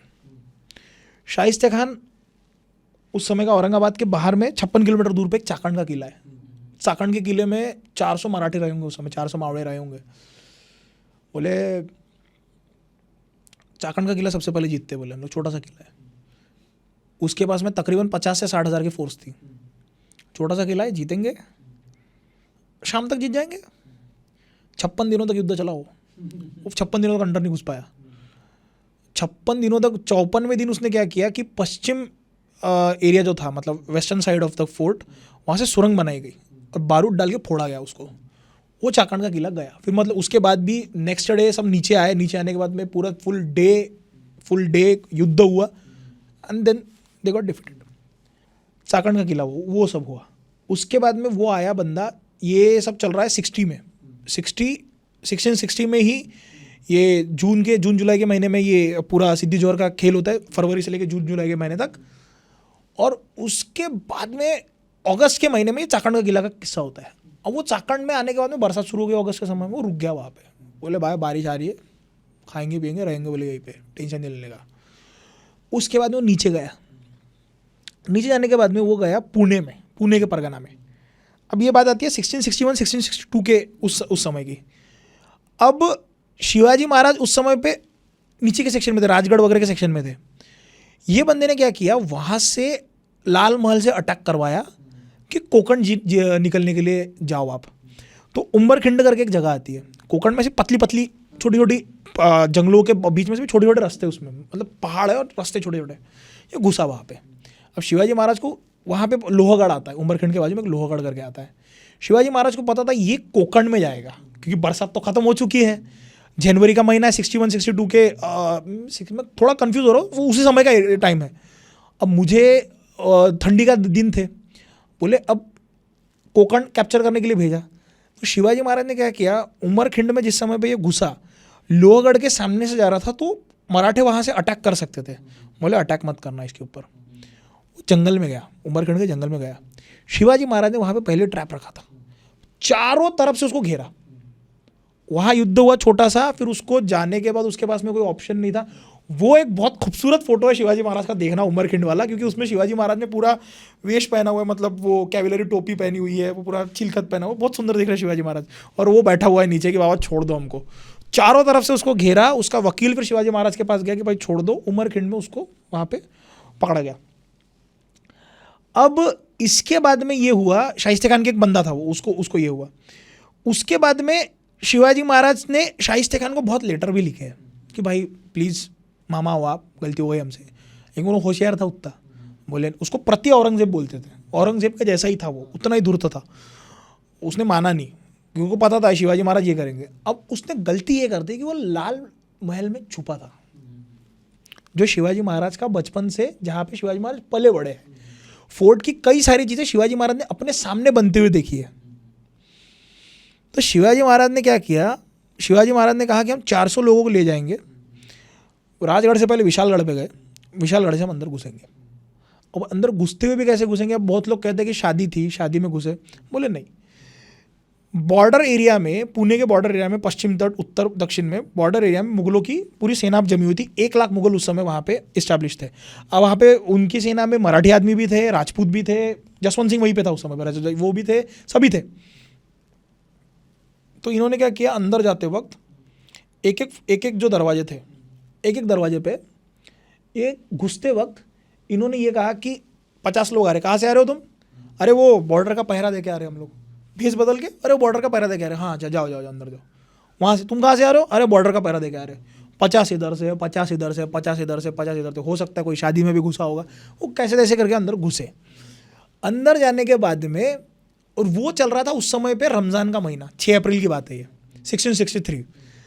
और 5 अप्रैल की मतलब 5 अप्रैल की रात 12 बजे के बाद 6 अप्रैल को सुबह 12 बजे श्री राम का जन्म होने वाला था।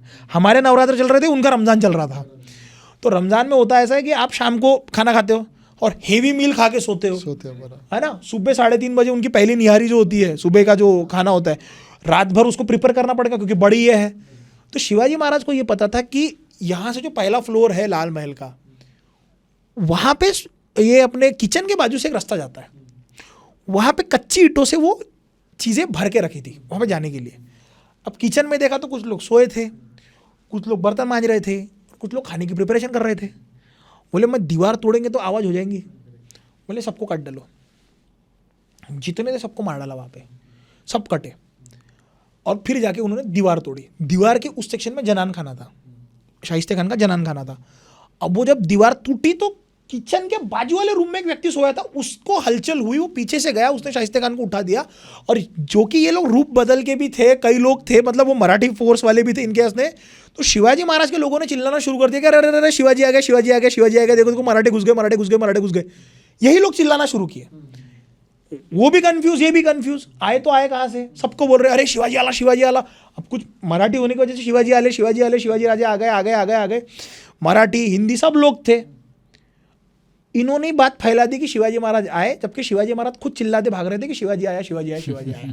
और शिवाजी महाराज की बात में एक बात बहुत प्रचलित हो चुकी थी कि शिवाजी महाराज को जादू आता है, वो कहीं से भी टपक सकते। और मराठे आधी रात को आते, आके मारते, भाई ये करते, वो करते।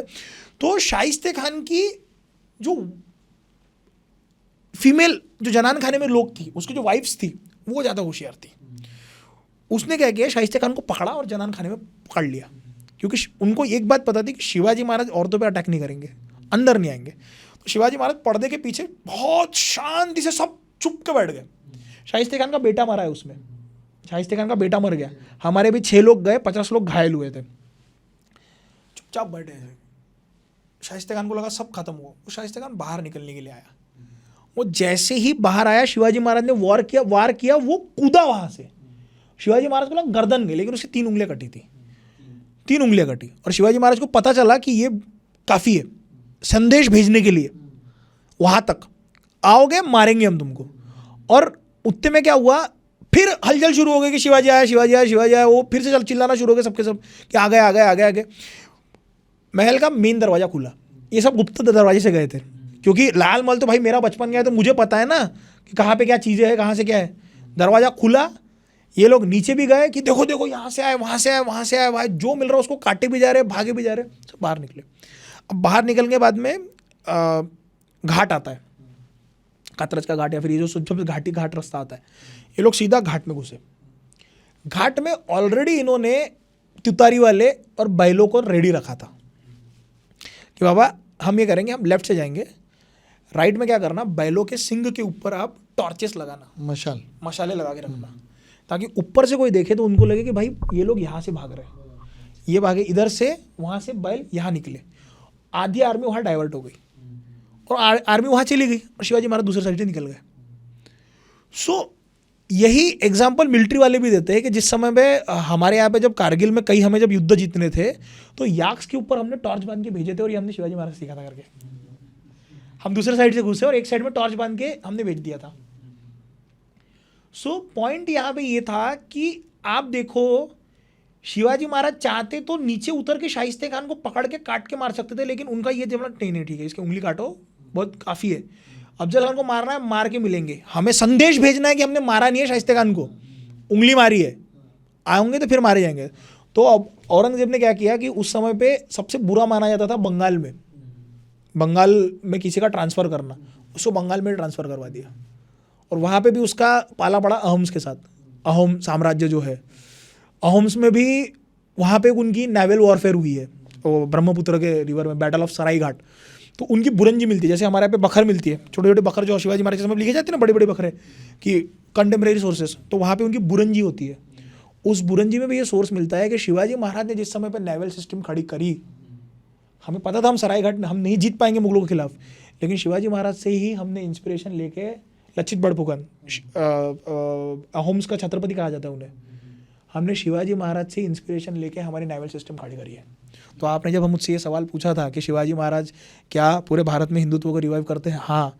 छत्रसाल बुंदेला का जो है, मतलब मस्तानी जिनकी बेटी थी, छत्रसाल बुंदेला लिखता है उनके इसके ऊपर, वेयर ही इज़ रेस्टिंग, वो लिखते हैं कि शिवाजी महाराज का बंदा यहाँ पे अब शरण लिया है। छत्रसाल बुंदेला तकरीबन 18 साल के रहे होंगे। He was working with Mirza Raja Jaisingh. तो बुंदेलखंड का जो राज्य था, तो बुंदेलखंड के राज्य जब दारा सिखों और औरंगजेब का कॉन्फ्लिक्ट हुआ, तो बुंदेला फॉट फॉर औरंगजेब, और उन्होंने यही डिमांड रखी थी कि भाई मुझे मेरा बुंदेला, मैं अपना एडमिनिस्ट्रेशन खुद करना चाहूँगा। तो औरंगजेब ने माना, 1 साल तक करने दिया, उसके बाद में उसने अटैक करवा दिया वहाँ पे बुंदेलखंड पे, और अब जो कुछ भी होगा वो हमारा रहेगा। तो उसमें ऐसा हुआ कि जब बुंदेलखंड के वो राजा मारे गए, तो उसमें सबसे बड़े थे छत्रसाल बुंदेला, वो 9-10 साल के थे। उनके यहाँ पे क्लोज प्रॉक्सिमिटी में आते थे मिर्जा राजा जयसिंह। सो मिर्जा राजा जयसिंह के साथ उन्होंने काम करना शुरू किया। पुरंदर का जिस समय पे युद्ध हुआ, पुरंदर के युद्ध में छत्रसाल बुंदेला मिर्जा राजा जयसिंह की तरफ से युद्ध करने के लिए आए थे। उन्हें लगा कि यार someone is there who is defending his territory as a king. ये सवाल मैं अभी दे रहा हूँ कि मिर्जा राजा जयसिंह और शिवाजी महाराज में क्या अंतर है, आप देखो, ये मैं नहीं कह रहा हूँ, ये छत्रसाल बुंदेला खुद बता रहे हैं कि मुझे ऐसा लगा कि Mirza Raja Jaisingh is the hope, उनके साथ रह के शायद मैं अपने इसको बचा सकता हूँ। लेकिन समय के साथ, और मिर्जा राजा जयसिंह की डेथ हुई, मिर्जा राजा जयसिंह क्या पॉइजन देके मार दिया गया था, क्योंकि शिवाजी महाराज जिस समय आगरा से भागे, पूरा जो इल्ज़ाम लगाया गया राम सिंह पे और मिर्जा राजा जयसिंह पे लगा गया, राम सिंह जी को हटा दिया गया और मिर्जा राजा जयसिंह को जहर देके मार दिया गया, और पता भी नहीं चला कैसे किसने दिया। मतलब जिया जिसने था वो कन्वर्ट हो गया बाद में, क्योंकि आप कन्वर्ट हो गए तो आपको हाथ नहीं लगाया। मुंशी था वो, मिर्जा राजा जयसिंह का मुंशी था, तो वो जब गया तो राम सिंह और बाकी के लोग उसको ढूंढ रहे थे मारने के लिए, वो कई दिनों तक आगे नहीं आया, वो कन्वर्ट हो गया तो उसको हाथ भी नहीं लगा पाए फिर। तो कहानी ये थी कि मिर्जा राजा जयसिंह, छत्रसाल बुंदेला वहाँ पे थे।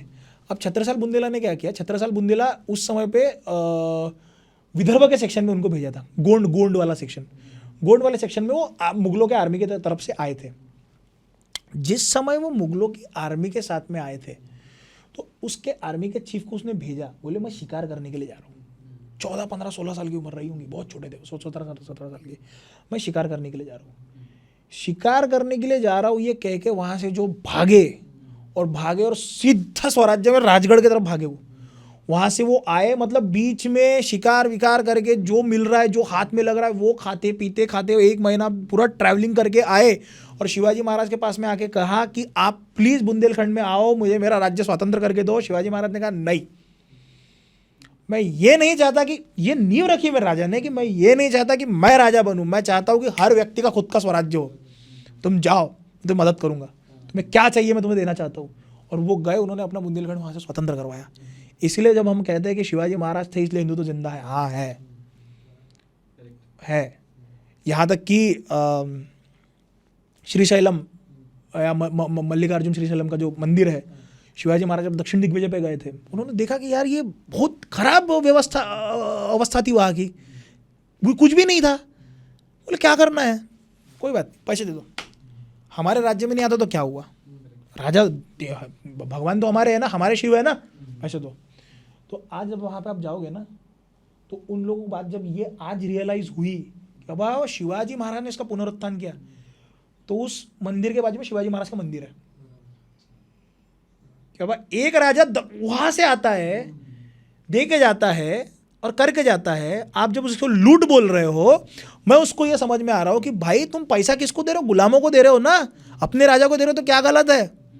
साम दाम दंड भेद है, वो मारेंगे हम तुमको, यही कृष्ण नीति है, कोई गलत नहीं है।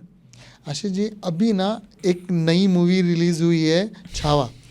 उस मूवी के ऊपर आने से पहले मैं एक और मूवी के बारे में बात करना चाहूँगा जो है बाजीराव मस्तानी। अभी आपने मस्तानी का जिक्र किया था, तो मैं ये जानना चाहता हूँ कि बाजीराव ने कम से कम 100 युद्ध जीते होंगे। नहीं 100 नहीं, 40 युद्ध जीते होंगे। किस एज में वो 20 जीते? के- 20 20 से की एज में। 40। तो उन्हें टाइम कैसे मिला मस्तानी से इश्क लड़ाने का, या क्या हुआ एग्जैक्टली?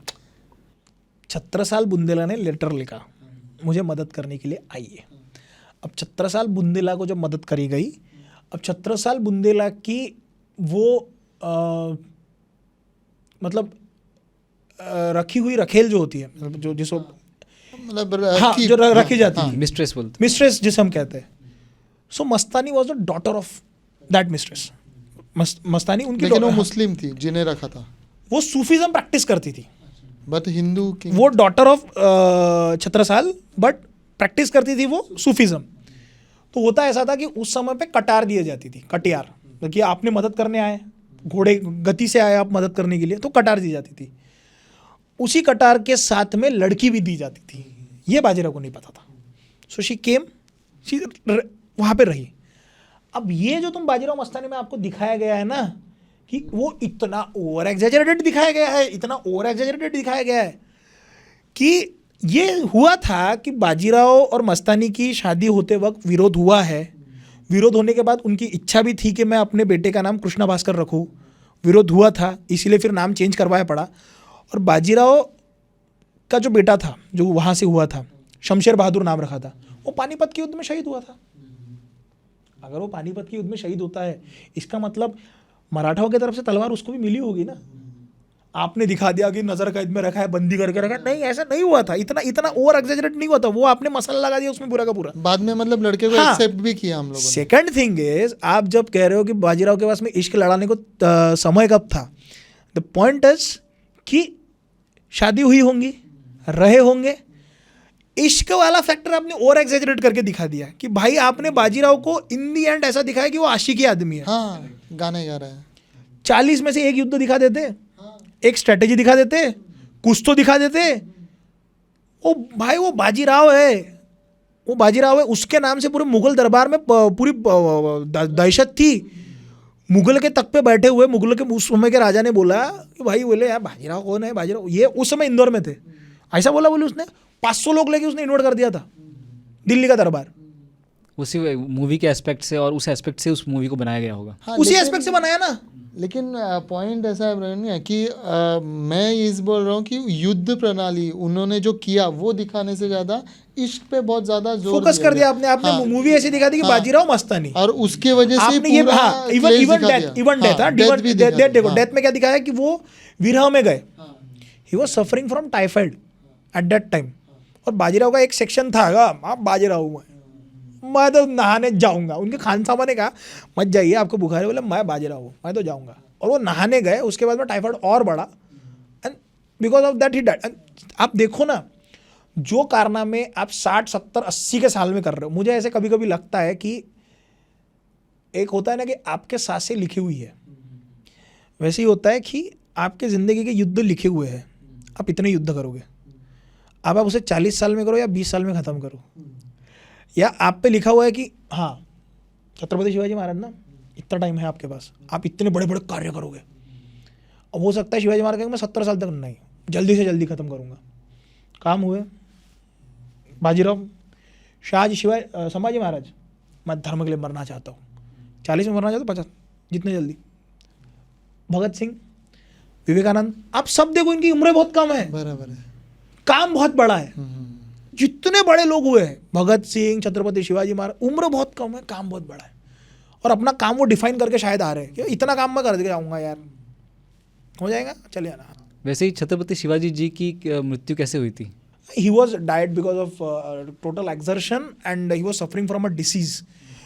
एक इंटेस्टिनल डिसीज होता है जिसमें आप कंटिन्यूसली, अब बहुत लोग कहते हैं कि उनको जहर दे के मारा गया था। अब लॉजिक लगाइए, सबसे पहली बात, वो राजा है, राजा के तख्त पे बैठे हुए हैं, उनका खाना बहुत लोगों से पास ऑन होके आता था, क्या खा रहे हो, कैसे खा रहे हो, क्यों कर रहे हो, कैसे कर रहे हो। छत्रपति शिवाजी महाराज को इंटेस्टिनल डिसीज हुआ था, ये पोर्तुगीज के लेटर में लिखा गया है कि जब उन्होंने मुझे डिसीज का नाम याद नहीं आ रहा, वेटरनरी डॉक्टर में आज वो सबसे पहले उनको वैक्सीन दी जाती है, क्योंकि वो कंटिन्यू एनिमल के इसमें रहते थे ना, तो वो बैक्टीरिया जब आपके इंटेस्टाइन में जाता है तो आपको डायरिया लगता है, bloody diarrhoea, bloody stools pass on होते हैं, और धीरे धीरे धीरे धीरे वो जाते हैं, आपकी पूरी बॉडी जीर्ण हो जाती है। शिवाजी महाराज के खिलाफ में अगर इतनी बड़ी कटकारस्थान चल रहा है, उनको जहर दे के मारा जा रहा है, सब किया जा रहा है, सब किया जा रहा है, सब किया जा रहा है, अरे तो भाई आप इस बात को समझो। अच्छा, लोग ये कहते हैं हाँ अनुज दत्तों ने आगे जाके संभाजी महाराज के खिलाफ कटकारस्थान किया है, या फिर जिन लोगों को मारा गया है उन्होंने कटकारस्थान किया है, वो रायगढ़ पे उस समय पे अवेलेबल ही नहीं थे, जिस समय पे सब हुआ था, जहर देने की बात जो रही उस समय पे अवेलेबल ही नहीं थे ना रायगढ़ पे। संभाजी महाराज के खिलाफ वो कटकारस्थान हुए हैं। एक स्तंभ जब गिरता है तो सेक्शन डिवाइड होते हैं, मैं मानता हूँ, लेकिन वो वहाँ पे उस समय अवेलेबल नहीं थे।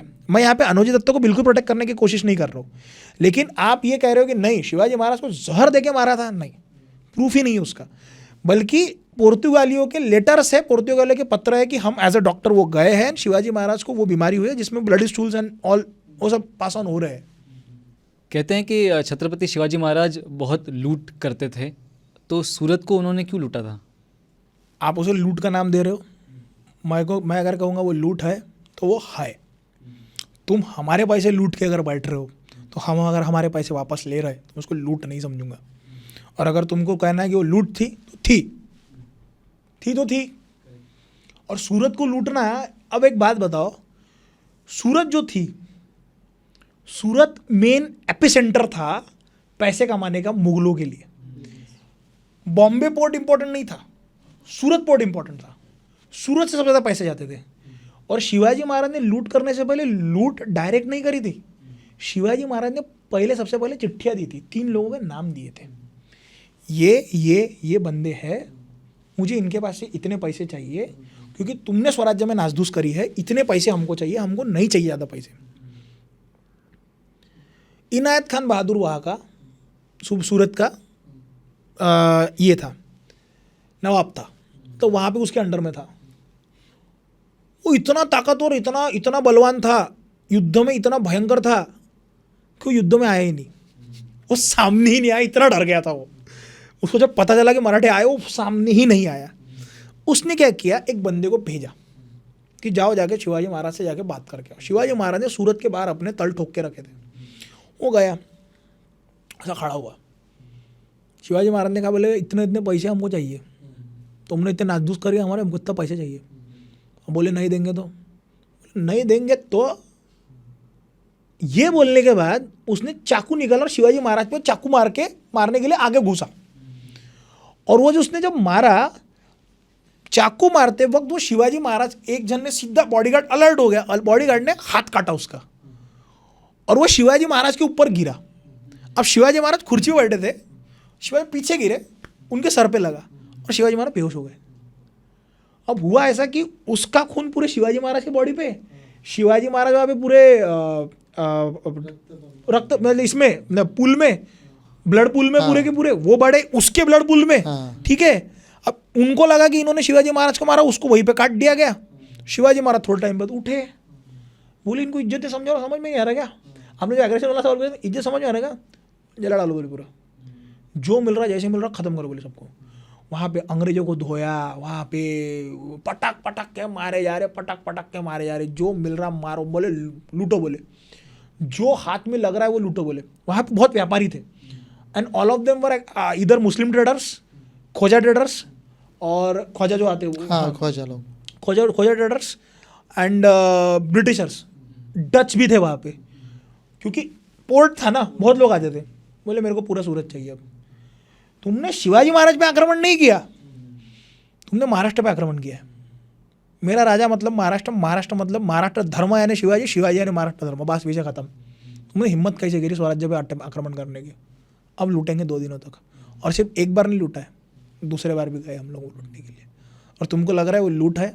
इज्जत से बोल रहा हूँ, किया है, हाय तो है, पैसे वापरे भी स्वराज के लिए, हमारे यूज़ किए ना, हाँ, हमारे यूज़ किए ना, मंदिर डेवलप कराए, सारे कराए, कहाँ जा रहे थे तुम्हारे सारे के सारे पैसे? सूरत का जो मेन पैसा था वो जहानारा को मिलता था, औरंगजेब की बड़ी बेटी का उसकी वहाँ से खर्चा चलता था। उसी सूरत को बदसूरत किया, और एक बार नहीं किया, 2 बार किया। कारंजा लाड़ में भी आए थे, ये महाराष्ट्र के पास में विदर्भ में एक जगह है कारंजा लाड़ करके, वहाँ पे भी आए थे। हम तो बड़े गर्व से बताते, वाह वाह हमको लूटा भाई है, आए भाई वो मराठे आए भाई, लेके गए भाई, क्रेजी भाई, मजा आ गया हमको कोई फर्क नहीं पड़ रहा, क्योंकि हमको पता है हमारा राजा था। और तुम उसे लूट समझो तो लूट समझो, हमें कोई फर्क नहीं पड़ता, क्योंकि जो पैसे तुम मुगलों को दे रहे हो वही पैसे अगर हम राष्ट्र धर्मों में लगा रहे हैं उसको हम गलत नहीं समझते। तो आशीष जी, अभी एक मूवी रिलीज हुई है छावा, जिसमें छत्रपति संभाजी महाराज को औरंगजेब के साथ फाइट करते हुए दिखाया। वो थोड़ा सा कार्टूनिस्टिक लगा, मतलब फाइटिंग एनिमेशन का बहुत यूज हुआ और रियलिस्टिक भी नहीं लगा। लेकिन ये इतिहास तो बताता कि 16 साल से ज्यादा उन्होंने रोका था औरंगजेब, 9 साल से ज्यादा रोका था, और वो टॉर्चर के बारे में जानना चाहेंगे। और ये भी दिखाने की कोशिश की है कि वो बहुत सिक्युलर थे, जिस हिसाब से उन्होंने डायलॉग्स दिए। इवन आप अगर मूवी में याद रखोगे तो एक मुस्लिम बच्चे को रोते हुए दिखाया और उन्होंने उसे युद्ध छोड़ के उसे बचा के माँ की तरफ दिया। अब देखो ये क्या है ना, सिनेमैटिक लिबर्टी के नाम पे बहुत चीज़ें होती है। पहली चीज़, मुझे वो मूवी पसंद नहीं आई, ये नहीं, मतलब मैं ये ओपनली बोला हूँ, मुझे वो मूवी पसंद नहीं आई। क्यों? मेरा इस पे ये मानना है, अब लोग कह रहे हैं कि मास्टरपीस है, अदरक है, लहसुन है, भाई मतलब ऐसा हो गया कि 10 दिन से आदमी भूखा है, उसके सामने एक सूखी रोटी डाल दी, एवरेज मूवी है। मराठाओं का इतिहास इतना रक्त रंजित और इतना ज़बरदस्त है कि तुमको VFX की ज़रूरत ही ना पड़े। तुम वो निकल रहे हो, मतलब वहाँ से वो पानी से निकल के मार रहे, ज़रूरत ही नहीं है, इतना डायनामिक है वो, नहीं पड़नी चाहिए। आपने कुछ दिखाया नहीं वो मूवी में, आपने बुरहानपुर की लूट दिखाई, उसका भी सीक्वेंस आपने गलती से दिखाया, बोले छावा बुक में वैसा है, कुछ तो रिसर्च करते। बुरहानपुर की जो सबसे पहले लूट दिखाई, बुरहानपुर की लूट बाद में होती है, पहले राज्याभिषेक होता है, उन्होंने उल्टा कौन सीक्वेंस दिखाया? क्यों? क्योंकि विकी कौशल को घोड़े पे दिखाना था, पहली चीज। या फिर छावा उसमें वो लिखा है वो सिनेमैटिक लिबर्टी। दूसरी चीज, उन्होंने लूट दिखाई कि डायरेक्ट गए भाई, वो 3 दिन तक लूट चली है, 3 दिन तक लूट उसमें उन्होंने मस्जिद को कुछ नहीं किया, बाकी सब जला दिया। नहीं, शिवाजी महाराज की वो ये थी कि वो एकदम, अगर ये वादग्रस्त मस्जिद नहीं है ना कि मंदिर तोड़ के, तो शिवाजी महाराज नहीं करते थे, वो इतना सम्मान करते थे, ठीक है। पहली बात, 3 दिन का युद्ध है। आपने मूवी के स्टार्टिंग में ना किया था, डिस्क्लेमर आता है कि ये मूवी छत्रपति संभाजी महाराज के शौर्य ज्ञान को दर्शाने की। ज्ञान का दिखाया आपने? स्ट्रैटेजी और नॉलेज तो आपने दिखाया नहीं। आपने बुद्धभूषण के बारे में भी बात नहीं किया। आपने एक जगह पे ये दिखाया कि छत्रपति संभाजी महाराज को इंग्लिश आती थी, वो एक ब्रिटिशर्स के बारे में वो बात करते हैं, मतलब राज्याभिषेक के बारे में, हाउ एवरीथिंग इज गोइंग, है ना, आई होप आपकी सारी ध्यान रखा जाए, इंग्लिश में पूछते हैं वो, एक डायलॉग आता है। मैं बहुत ध्यान से देखता हूँ मूवी सारी की सारी, ठीक है। एक तो मूवी हिस्ट्री देखता नहीं हूँ, देखा तो बहुत ध्यान से देखता हूँ। तो आपने क्या किया वहाँ पे, आपने युद्ध दिखाया बुरहानपुर का, वो भी ऐसे 15 मिनट में ख़त्म किया। बाहुबली में एक युद्ध दिखाया था त्रिकोणी क्षेत्र वाला, उसमें वो 40-50 मिनट का पूरा उन्होंने क्लाइमैक्स दिखाया। आप कम से कम एक युद्ध 30-25-40 मिनट तो खींचते। बुरहानपुर का जो वॉर है इतना गजब है, इतना गजब है। एक तो बुरहानपुर में डायरेक्टली संभाजी महाराज अंदर गए नहीं थे, ठीक है। अब ठीक है, सिनेमैटिक लिबर्टी के नाम पे आप कर रहे हो, उतना हम एक्सेप्ट कर लेते, लेकिन वो तो ढंग से दिखाते। बुरहानपुर में इन्होंने क्या किया कि बुरहानपुर के आजू बाजू में बहादुरपुरा, ऐसे छोटे छोटे 16 गाँव थे, उसमें से 3 जगहों पे सबसे ज़्यादा पैसे थे। बोले हम इसको नहीं मारेंगे, बोले एक एक सेक्शन में घुसेंगे, बोले। और वो बहुत स्ट्रैटेजिकली लूटा गया था बुरहानपुर, इतना इजी नहीं था, बहुत स्ट्रैटेजिकली बुरहानपुर लूटा गया था। जिस तरह से दिखा ना, घुस रहे, ये आ रहे, ये कर रहे, उड़ रहे, ये अकेले मारे जा रहा। भाई वो राजा है, वो राजा है, उनको भी पता है उनकी वैल्यू क्या है, उनके लोगों को भी पता है उनकी वैल्यू क्या है। Most precious person. और वो आप जा रहे हो, 5 लोग उनको घेर रहे हैं, करेक्ट नहीं हो सकता, और सेना पीछे खड़ी है, सेना पीछे खड़ी, वो आगे जा रहे, और वो पहले आप लिबर्टी के नाम पे चीजें दिखा रहे हो। मेरा कहना ये है कि आप स्ट्रेटेजी तो कुछ तो दिखाओ, कुछ तो दिखाओ। मैं आपको बताऊं, आखिरी तक मेरा मूड पूरा डीम हो चुका था, क्योंकि मैं एक्सपेक्ट कर रहा था कुछ तो होगा। अच्छा, वो युद्ध छोड़ो, उसके बाद में मैंने आपको ये एक जिक्र किया था फोंडा के युद्ध का। आपको संभाजी में गैंगस्टर दिखाना है ना, उसमें भी वो मेंटल वॉरफेयर जो खेल रहा है ना, दोनों हाथों में तलवार लेकर चढ़ रहा है, किसी के इसमें हिम्मत नहीं अंदर घुस के वर्जिन मैरी का पुतला था वहाँ पे। ये लोग क्या करते थे, पोर्तुगीज सारे मंदिर तोड़ रहे हैं ना, वर्जिन मैरी का पुतला फोड़ दिया था इन्होंने सीधा सीधा, वो किले के अंदर घुस के बोले मारो सबको, काटो, एक भी जन नहीं बचना चाहिए। हमीरराव मोहिते, वो मूवी में दिखाया, मराठी मूवी में, वो युद्ध है फोंडा का, एक ये जंजीरा का युद्ध। भाई वो आदमी लिटरली जंजीरा ले चुका था आधा, वो लकड़ी से पुल बना चुका था आधा कि जंजीरा तक अटैक करेंगे, लेकिन मुगल ने यहां से अटैक किया, आपने वो भी नहीं दिखाया। रामशेज के किले का युद्ध, वो युद्ध सालों तक चला है। सबसे छोटा किला है रामशेज का, ऊपर 300-400 मराठे मावड़े बैठे हुए हैं, फतेह खान को भेजा जा रहा है, औरंगजेब बोल रहा है तुम जीत के आओगे, वो आदमी जीत ही नहीं रहा है। तो मुगल यहाँ पे क्या कर रहे हैं, मुगलों ने ऐसे तोप के गोली नहीं जा रही इनके पास में, अब ऊपर में इनके पास में तोप नहीं है, मराठों के पास मराठे पास में तोप नहीं है, मराठे क्या करेंगे, लेकिन बकरा है, मराठे ने बकरे काटे वहाँ पे, उनकी चमड़ी निकाली, चमड़ी से तोप बनाया। सोच के देखो कितना वो ये लग रहा है, बोले चमड़ी है ना, चमड़ी से तोप बने, गोले नहीं है, बोले रात होने दो, रात को नीचे जाके गोले लेके आ रहे इनके ऊपर लेके जा रहे। ये देखने में कितना जबरदस्त लगा, सोचने में आपको सोचो, मैं अगर मूवी बनाऊं ना, मेरे पे कोई पैसा लगाने वाला नहीं है, मैं मजाक नहीं कर रहा, मेरे पे कोई पैसा लगाने वाला नहीं है, मैं फुर्सत से टाइम लेके मूवी बनाऊंगा, लेकिन ऑडियंस को मैं चूरन नहीं देना चाहता हूँ। मैं वो दिखाना चाहता हूँ कि संभाजी महाराज कौन थे, मैं दिखाना चाहता हूँ कि छत्रपति शिवाजी महाराज कौन थे, क्या होता है। मार्वल भूल जाएंगे लोग, इतने लेवल की सीरीज बना सकता हूँ मैं, बस पैसा लगा मेरे पर कोई, मेरे को राजा मौली बोले कि भाई मैं तेरे को, तू बता मेरे को क्या कर देगा, करना क्या है बताओ, मैं करके दूंगा। होप ये देखने के बाद हो सकता है कमेंट करें। मैं बता रहा हूँ ना, मैं कसम से कह रहा हूँ, वो even dialogue delivery perfect to perfect. अरे बहुत चीज़ें, अब वो आखिरी सीन जो है, बहुत लोगों को ऐसा लगा कि वो आखिरी सीन में बहुत लोग रोए, मैं अपने व्याख्यान में वो सीन जीता हूँ, और वो सीन इतना, मुझे वो भी सीन इतना पसंद नहीं आया, कसम से बता रहा हूँ मैं, क्यों, बहुत हल्का सीन दिखाया वो। लोगों को बुरा लगेगा कि नहीं आप इतना हो रहा, तुम हल्का कह रहे हो, नहीं, तुमने यातनाएं दिखाई नहीं है, जिस तरह से वो यातना हुई है 40 दिन तक वो आपने रखा, 40 दिन तक ऐसे नहीं रहोगे ना, नहीं रहेगा, इट इज बट ऑब्वियस ना। हाँ, आपने सवाल भी इतना धीरे से पूछा, धर्म बदलो, अबे ऐसा थोड़ी हुआ था, 40 दिनों तक वो यातनाएं, और संभाजी महाराज जिस रेंज में खड़े थे वहां पे, बाजू में ये कवि कलश खड़ा था। आप सब इमेजिन करो, कवि कलश का वहां पे बहुत फेमस काव्य है कि औरंगजेब वहां पे तख्त पे बैठा है, आपने सीन नहीं दिखाया, सीन ऐसा है कि औरंगजेब वहां पे तख्त पे बैठा है और संभाजी महाराज को पकड़ के लेके गया, औरंगजेब अपना तख्त छोड़ के आया, नमाज की दरी बिठाई, नमाज पढ़ने के नीचे बैठा, और संभाजी महाराज कवि कलश को पूछ रहे, कवि जी बताइए इस पे कुछ सूझता है क्या। और कवि कलश कहता है कि राजे खूब लड़े तुम जंग, देख तुम्हारा तेज, तक तक जो औरंग की अपना तख्त तो छोड़ के तुम्हारे सामने घुटनों बैठा, संभाजी महाराज वहां पे हंसते हैं। सोच के देखो कितनी तालियां पड़ी होती इस वाक्य पे। और उन्हें पकड़ा हुआ है जंजीरों में है, और औरंगजेब को ये समझ में नहीं आ रहा कि भाई मैं इसके कैद में हूं कि ये मेरे कैद में। संभाजी महाराज उस लेवल पे मुंह लड़ा रहे वहां पे, पता है ना आप जाने वाले, पता है ना, करेक्ट, नहीं सुन रहे किसी की। संभाजी महाराज खड़े वहां पे कवि कलश है, दोनों हाथ से जा रहे, दोनों हाथ से जा रहे, दोनों हाथ से जा रहे। ये टोटल टॉर्चर कितने दिन का था? 40 दिन का टॉर्चर था। और वहां पे 3 दिन भी नहीं 3 दिन में नहीं, मतलब वो हुआ है। इवन मतलब लोग मूवी में 3 बोल दिन रहे भी हैं, नहीं था। इवन लोग बोल रहे हैं कि अक्षय खन्ना का रोल मेरे को पसंद है, मेरे को बिल्कुल पसंद नहीं आया। औरंगजेब का जो रेज था ना, औरंगजेब का रेज मिडल में नहीं था, वो एक तो ऐसा था, तो ऐसा था, वो इतना चिढ़ जाता है आखिरी के 40 दिनों में। 3 सवाल थे, 3 सवाल भी नहीं पूछे गए।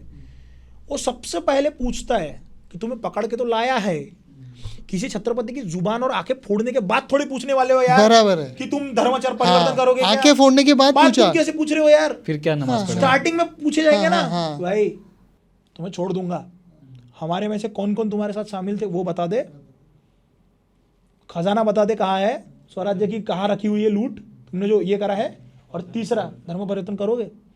उस समय पे संभाजी महाराज ने जवाब दिए थे, उसके बाद एक एक चीजें फोड़ना शुरू की थी। संभाजी महाराज के पहले घुटने फोड़े बैठने के लिए, फिर उनकी चमड़ी निकाली। लेकिन मैं बोल रहा हूँ कि वो खुले छत के ऊपर की नहीं, जेल में वो था, अंदर के अंदर वाला है, वो अंदर में हुआ ना? दरबार के अंदर वाला scene दरबार है। के अंदर है, ये ठीक है, इतनी सिनेमैटिक लिबर्टी तो मिल सकती है आपको कि आप ये करो, लेकिन आप यातनाएं तो उस समय पे दिखाओ, लोगों को पता तो चले क्या हुआ था।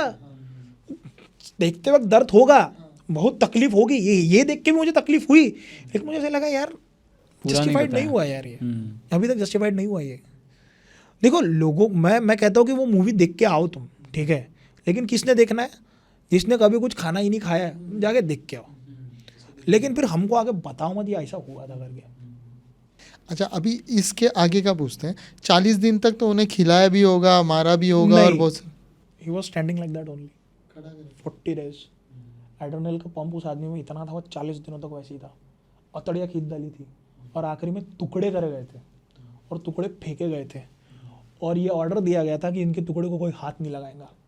उन टुकड़ों को शिवले वाटिल करके उन्होंने जमा कराया, एक एक टुकड़ों को ये किया। वडबुद्रुक करके जगह है पुणे के पास में, वहाँ पे उनकी समाधि दी गई। इनको भी उनकी कवि कलश को भी दी गई, दोनों को पकड़ मतलब वो दी गई। अब देखो उसके बाद 40 दिनों की यातनाओं के बाद टुकड़े काटे गए और कुत्तों के सामने डाले गए, ऐसा बोलते हैं। भीमा नदी के तट के ऊपर कुछ भी नहीं दिखाया तुमने, कुछ भी नहीं दिखाया तुमने। काटा जा रहा है, अतड़ियाँ खींची जा रही है, एक एक चीज मारी जा रही है। आपने सिर्फ नाखून निकालते हुए दिखाया, 1 या 2। लेकिन क्या है, शायद हो सकता है नॉर्मल जो ऑडियंस है उनको शायद वो सूट ना करे, इसकी वजह से उन्होंने कम दिखाया होगा। इतिहास है ना, दिखाओ ना। साल का और 3 दिन का, 3 दिन ठीक है, 3 दिन भी नहीं, 40 दिन तुम यातना। वो राजा अगर सह सकते तुम देख नहीं सकते? नहीं, देख तो सकते हैं ऑब्वियसली। लोग इतने सारे सीरीज देखते हैं, वेस्टर्न सीरीज, जिसमें बहुत ज्यादा दिखाते हैं, वायलेंस दिखाते हैं। बिल्कुल बिल्कुल बिल्कुल, कोई गलत नहीं है। सेकंड स्टेज पे आते हैं। छत्रपति संभाजी महाराज की जो वाइफ थी और बाद में यसुबाई, तो राजा राम को उन्होंने वो पकड़ी गई थी। ये वो ना पकड़ी गई थी। हाँ, उसके बाद के किरदारों के बारे में थोड़ा जानना चाहेंगे। उसके बाद में कॉन्फ्लिक्ट लंबा चला और शाहू राजे जो थे, थोरले शाहू, वो भी 27 साल तक उनके कैप्टिवेशन में रहे। 18 साल तक 1707 तक, जब तक ये छूटते नहीं है।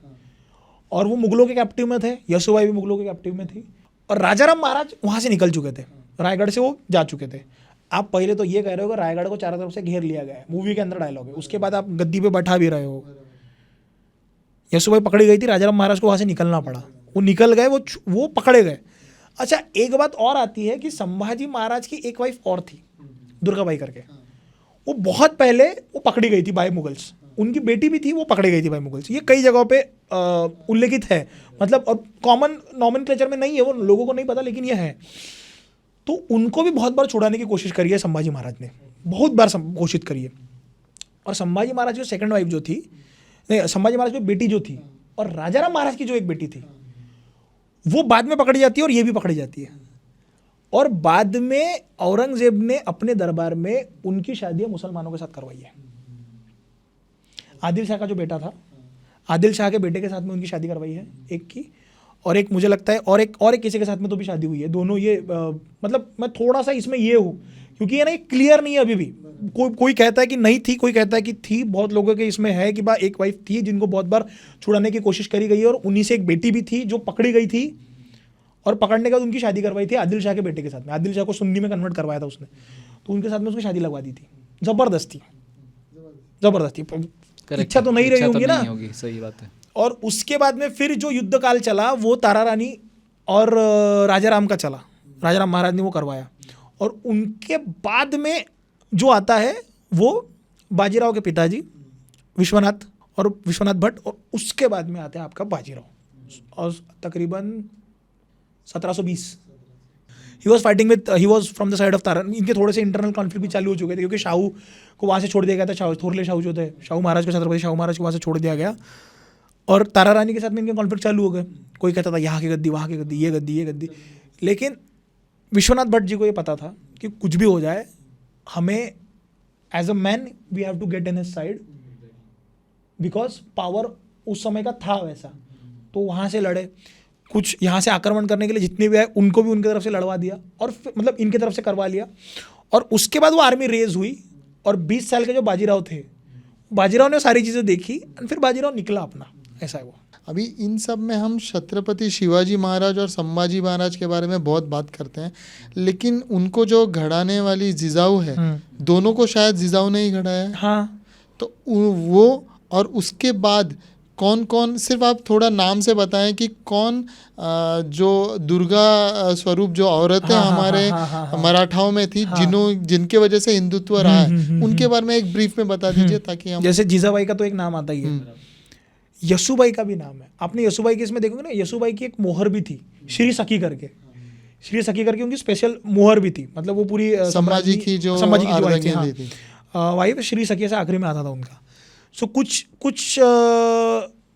जगहों पे है, कुछ जगहों पे नहीं है कि उनको भी कुछ उनके पास में भी कुछ परमिट्स और कुछ उनके पास में भी पावर्स थी। देन उसके बाद में तारा रानी जो आती है, तारा रानी वो सुपर जोरदार।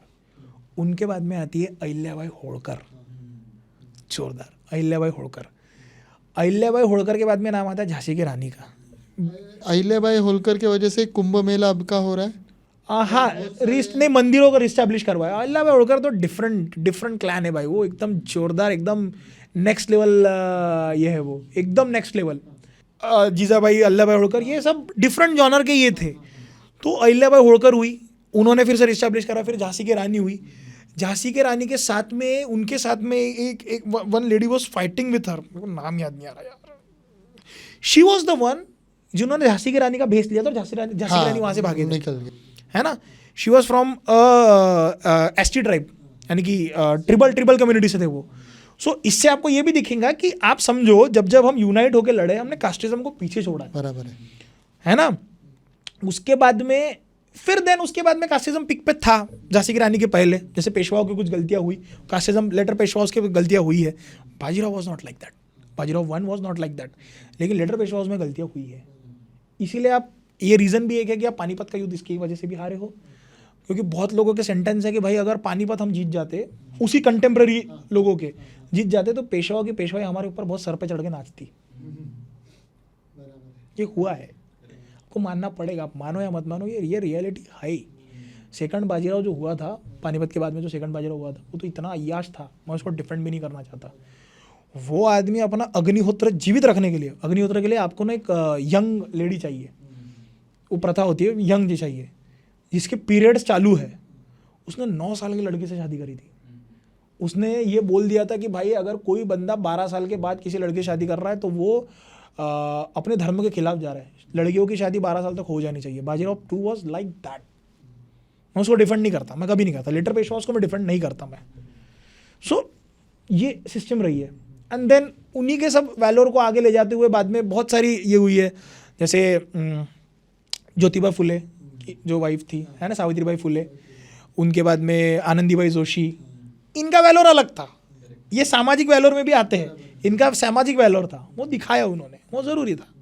और फिर उसके बाद में रानी गोतिलू नाम है, मुझे नहीं, नॉर्थ ईस्ट की एक रानी हुई थी, हाँ, वो रानी वहाँ से हुई है। तो ऐसे कई रानी फ्रीडम फाइटर्स भी हमारे यहाँ पे हुए जो महिलाओं की तरफ से। सरोजिनी नायडू का नाम है ना। और उसके बाद में हमारे सुभाष चंद्र बोस के साथ में भी कई सारी फीमेल फाइटर्स भी थी। पूरा आर्मी था उनका एक, है ना, ऐसा बोलते हैं कि शिवाजी जन्मावा पण शेजारीच्या घरात, कारण जिजाऊ आता कमी होत आहेत, उस हिसाब से नहीं वो रीजन नहीं है। हाँ, रीजन ये है कि बहुत तकलीफ है यार, संघर्ष बहुत है, इतना आसान नहीं है।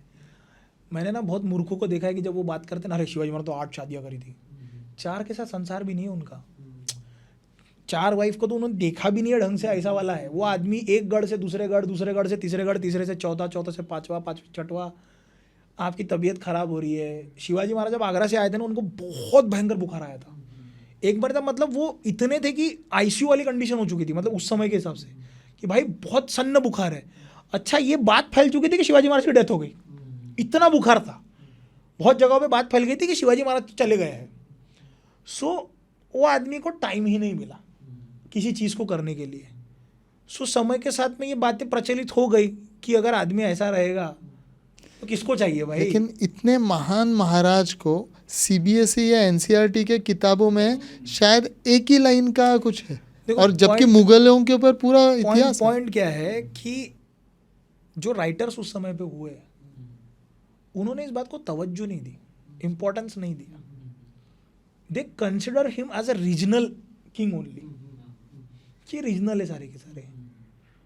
एक गलती और हुई कि जिस समय पे जदुनाथ सरकार, जिन्होंने मेन औरंगजेब का डाउनफॉल और मुगलों का डाउनफॉल लिखा, मुगलों के ऊपर उन्होंने पूरा समीक्षा जो करी है, उन्होंने जब किताब लिखी कि द डाउनफॉल ऑफ मुगल्स, वो किताब का ही नाम है, डाउनफॉल ऑफ मुगल, वो नाम वैसे ना देते हुए अगर वो नाम दिया रहता था राइज ऑफ मराठाज, तो नाम बहुत चेंजेस हुए रहते, हमने उसे वैसे परसीव नहीं किया होता। तो अंग्रेजों ने भारत को मराठाओं से लिया कि मुगलों से लिया? मराठा भाई, मराठा मेन पावर था। तो राज आखिरी सवाल जो हमको एनसीईआरटी में हम जो बोलते हैं ना, हाँ। दिल्ली जाई तख्त राखा तो महाराष्ट्र माझा, ठीक है, वहां पे गद्दी पे कौन बैठेगा ये हम डिसाइड करते थे, बराबर है। ये महाराष्ट्र डिसाइड करता था। ये गलती थी हमारी, ये गलती थी हमारी कि तख्त पे उस समय पे किसी मराठी आदमी को बैठा देना बिठाना चाहिए चाहिए था था। ना, हाँ। ये गलती थी हमारी। सेट वो लोग कहते कि पॉलिटिकल स्ट्रेटेजी थी, ये थी वो थी, हमका था ढलाना फलाना, ये हमारी गलती थी, मानना चाहिए हमें।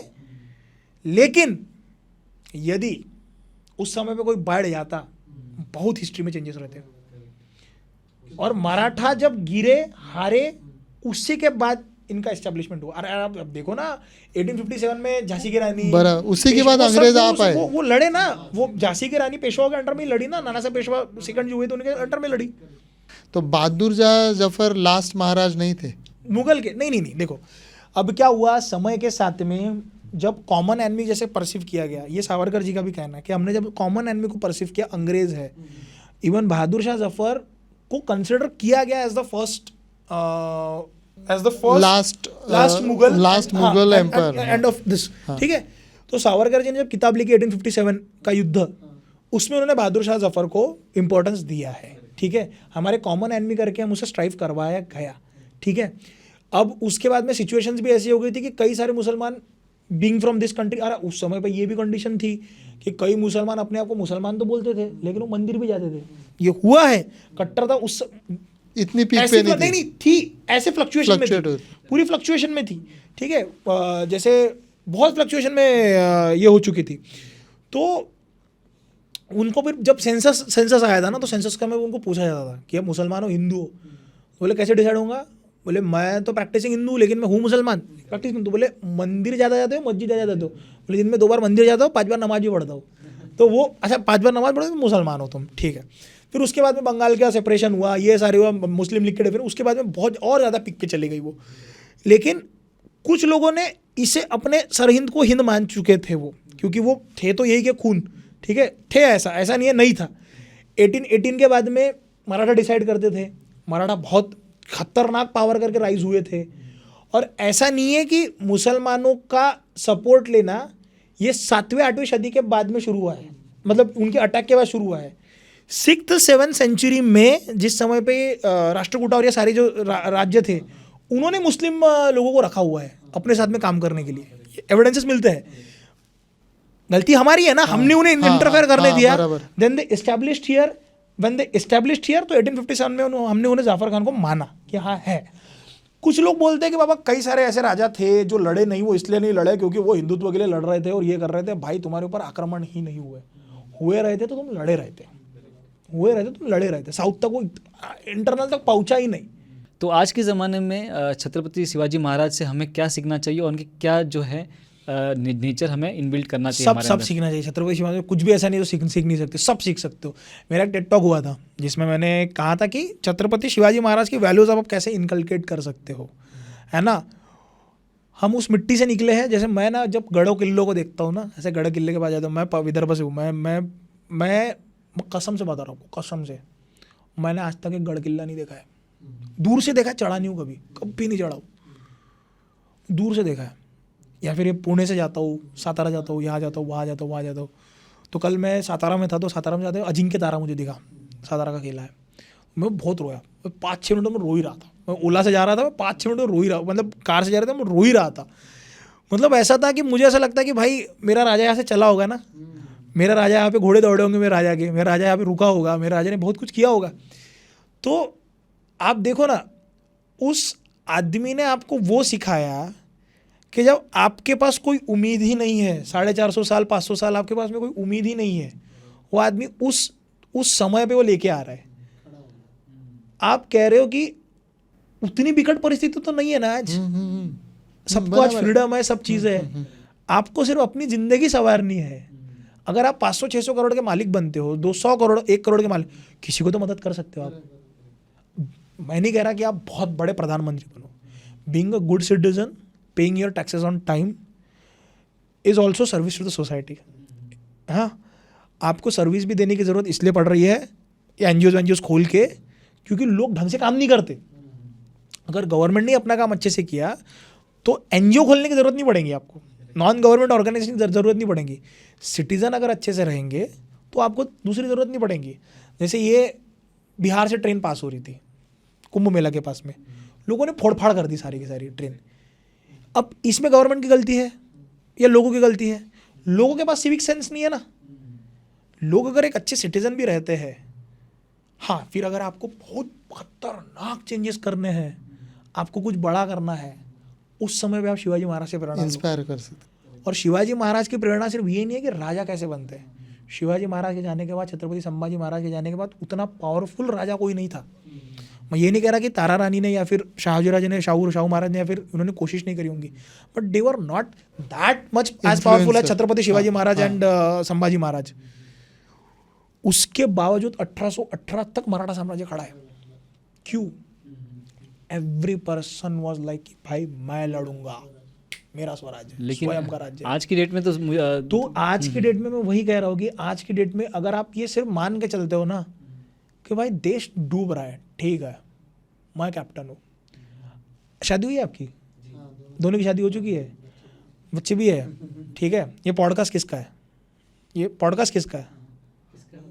जैसे कौन ओनर है? नहीं, हम ही है ना, आप ही है ना, आप है ना, है ना, ठीक है। आपकी शादी हुई है, आपकी वाइफ किसकी वाइफ है? मेरी वाइफ है ना। अगर आपके वाइफ के ऊपर कोई देखेगा तो आपको रिस्पॉन्सिबिलिटी लेनी पड़ेगी, ठीक है।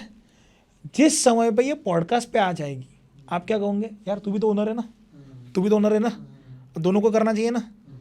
अगर ये आपने सोच लिया कि यार ओनर तो वो भी है, लेकिन पॉडकास्ट मेरा है, मेरा पर्सनली भी है, सोसाइटी का तो बाद में है, इसलिए जो भी करूँगा मैं करूँगा। उस समय पे आप जब ये सोचना शुरू कर दोगे कि यार 10 लोगों को अगर तकलीफ हो रही है तो सब रिस्पॉन्सिबिलिटी क्यों नहीं ले रहे, मैं क्यों लूँ? नहीं, देश मेरा है, मैं रास्ता अच्छा इसलिए बनाना चाहता हूँ क्योंकि मुझे चलना है इस रास्ते से, तुमको चलना है मत चलो। जैसे हम कहते हैं ना, वाइफ मेरी है, देश हम सबका है। हम नहीं कहते ना देश मेरा है, मैं इसे खराब नहीं होने दूंगा। ये जिस समय पे तुम्हारे आ जाएंगी, उस समय पे समझ जाना तुम्हें स्वराज्य समझ गया। वो स्वयं का जो राज्य है, ये मेरा राज्य है। कैसे कर लिया तुमने भाई? तुम्हें करना है करो, नहीं करना है करो, मैं तो जाऊंगा, मैं तो मारने निकलूंगा, वो आना चाहिए। और आशीष, एक और चीज़ जो सबसे इम्पोर्टेंट छत्रपति शिवाजी महाराज की जो लगती है वो ये है कि लोगों को लगता है सिर्फ मुगल थे, मुगल, तुर्क, निजाम, हाँ, सब हाँ, इतने सारे, हाँ। इसके अलावा फॉरेन डिफेंडर्स थे, पोर्तुगीज, अंग्रेज, इन सब के खिलाफ। मतलब आज तक किसी ने ऐसा सोचा ही नहीं है कि हिंदवी स्वराज्य हो सकता है। तुम वहाँ की नींव रखते हो और सब जगह दुश्मन है, फिर भी तुम खड़े रहते हो एक छोटे सी जगह से ऊपर से। यस, तो ये एक इंस्पिरेशन है कि मुझे कोई सेटअप की नहीं जरूरत चाहिए, नहीं हाँ, setup की है, जरूरत मैं नहीं। जीरो से हीरो बन सकता हूँ। क्योंकि बहुत लोग क्या करते हैं, सिर्फ छत्रपति शिवाजी महाराज का सिर्फ एग्रेशन कॉपी करने की कोशिश कॉपी करते हैं, बाकी जो एस्पेक्ट्स हैं उनके वो बिल्कुल नजरअंदाज कर लेकिन देते हैं। सीखने वाली बात यही है Yes. कि विथ एंटायर, मतलब सब जगह मायूसी होते हुए भी, मतलब सोचिए कितने लोगों से हमें लड़ना है, फिर भी वो आदमी खड़े हुए विथ स्मॉल सेना, खुद से सीखे सब कुछ। और इसके लिए जीजाबाई को भी मानना पड़ेगा कि कैसे अपने बेटे को बोले जी जा आगे, संभाजी को बोला जा आगे, इतनी छोटी सी उम्र में मुगलों के पास रखा उसे, तो इतना भी बहुत बड़ी डेयरिंग होती है, बहुत बड़ी daring. So thank you so much Ashish ji, आपके वजह से सच्ची में बहुत एनलाइटन हुए और बहुत फिर से बोला, फिर से आएंगे, पक्का। और इस बार अलग टॉपिक, हाँ, इस बार हम क्षत्रानियों के बारे में बात करेंगे जो महत्वपूर्ण भूमिका निभाते हैं हमारे भी लाइफ में और देश के लिए क्या। बिल्कुल। Thank you very much. Thank you so much. Thank you so much.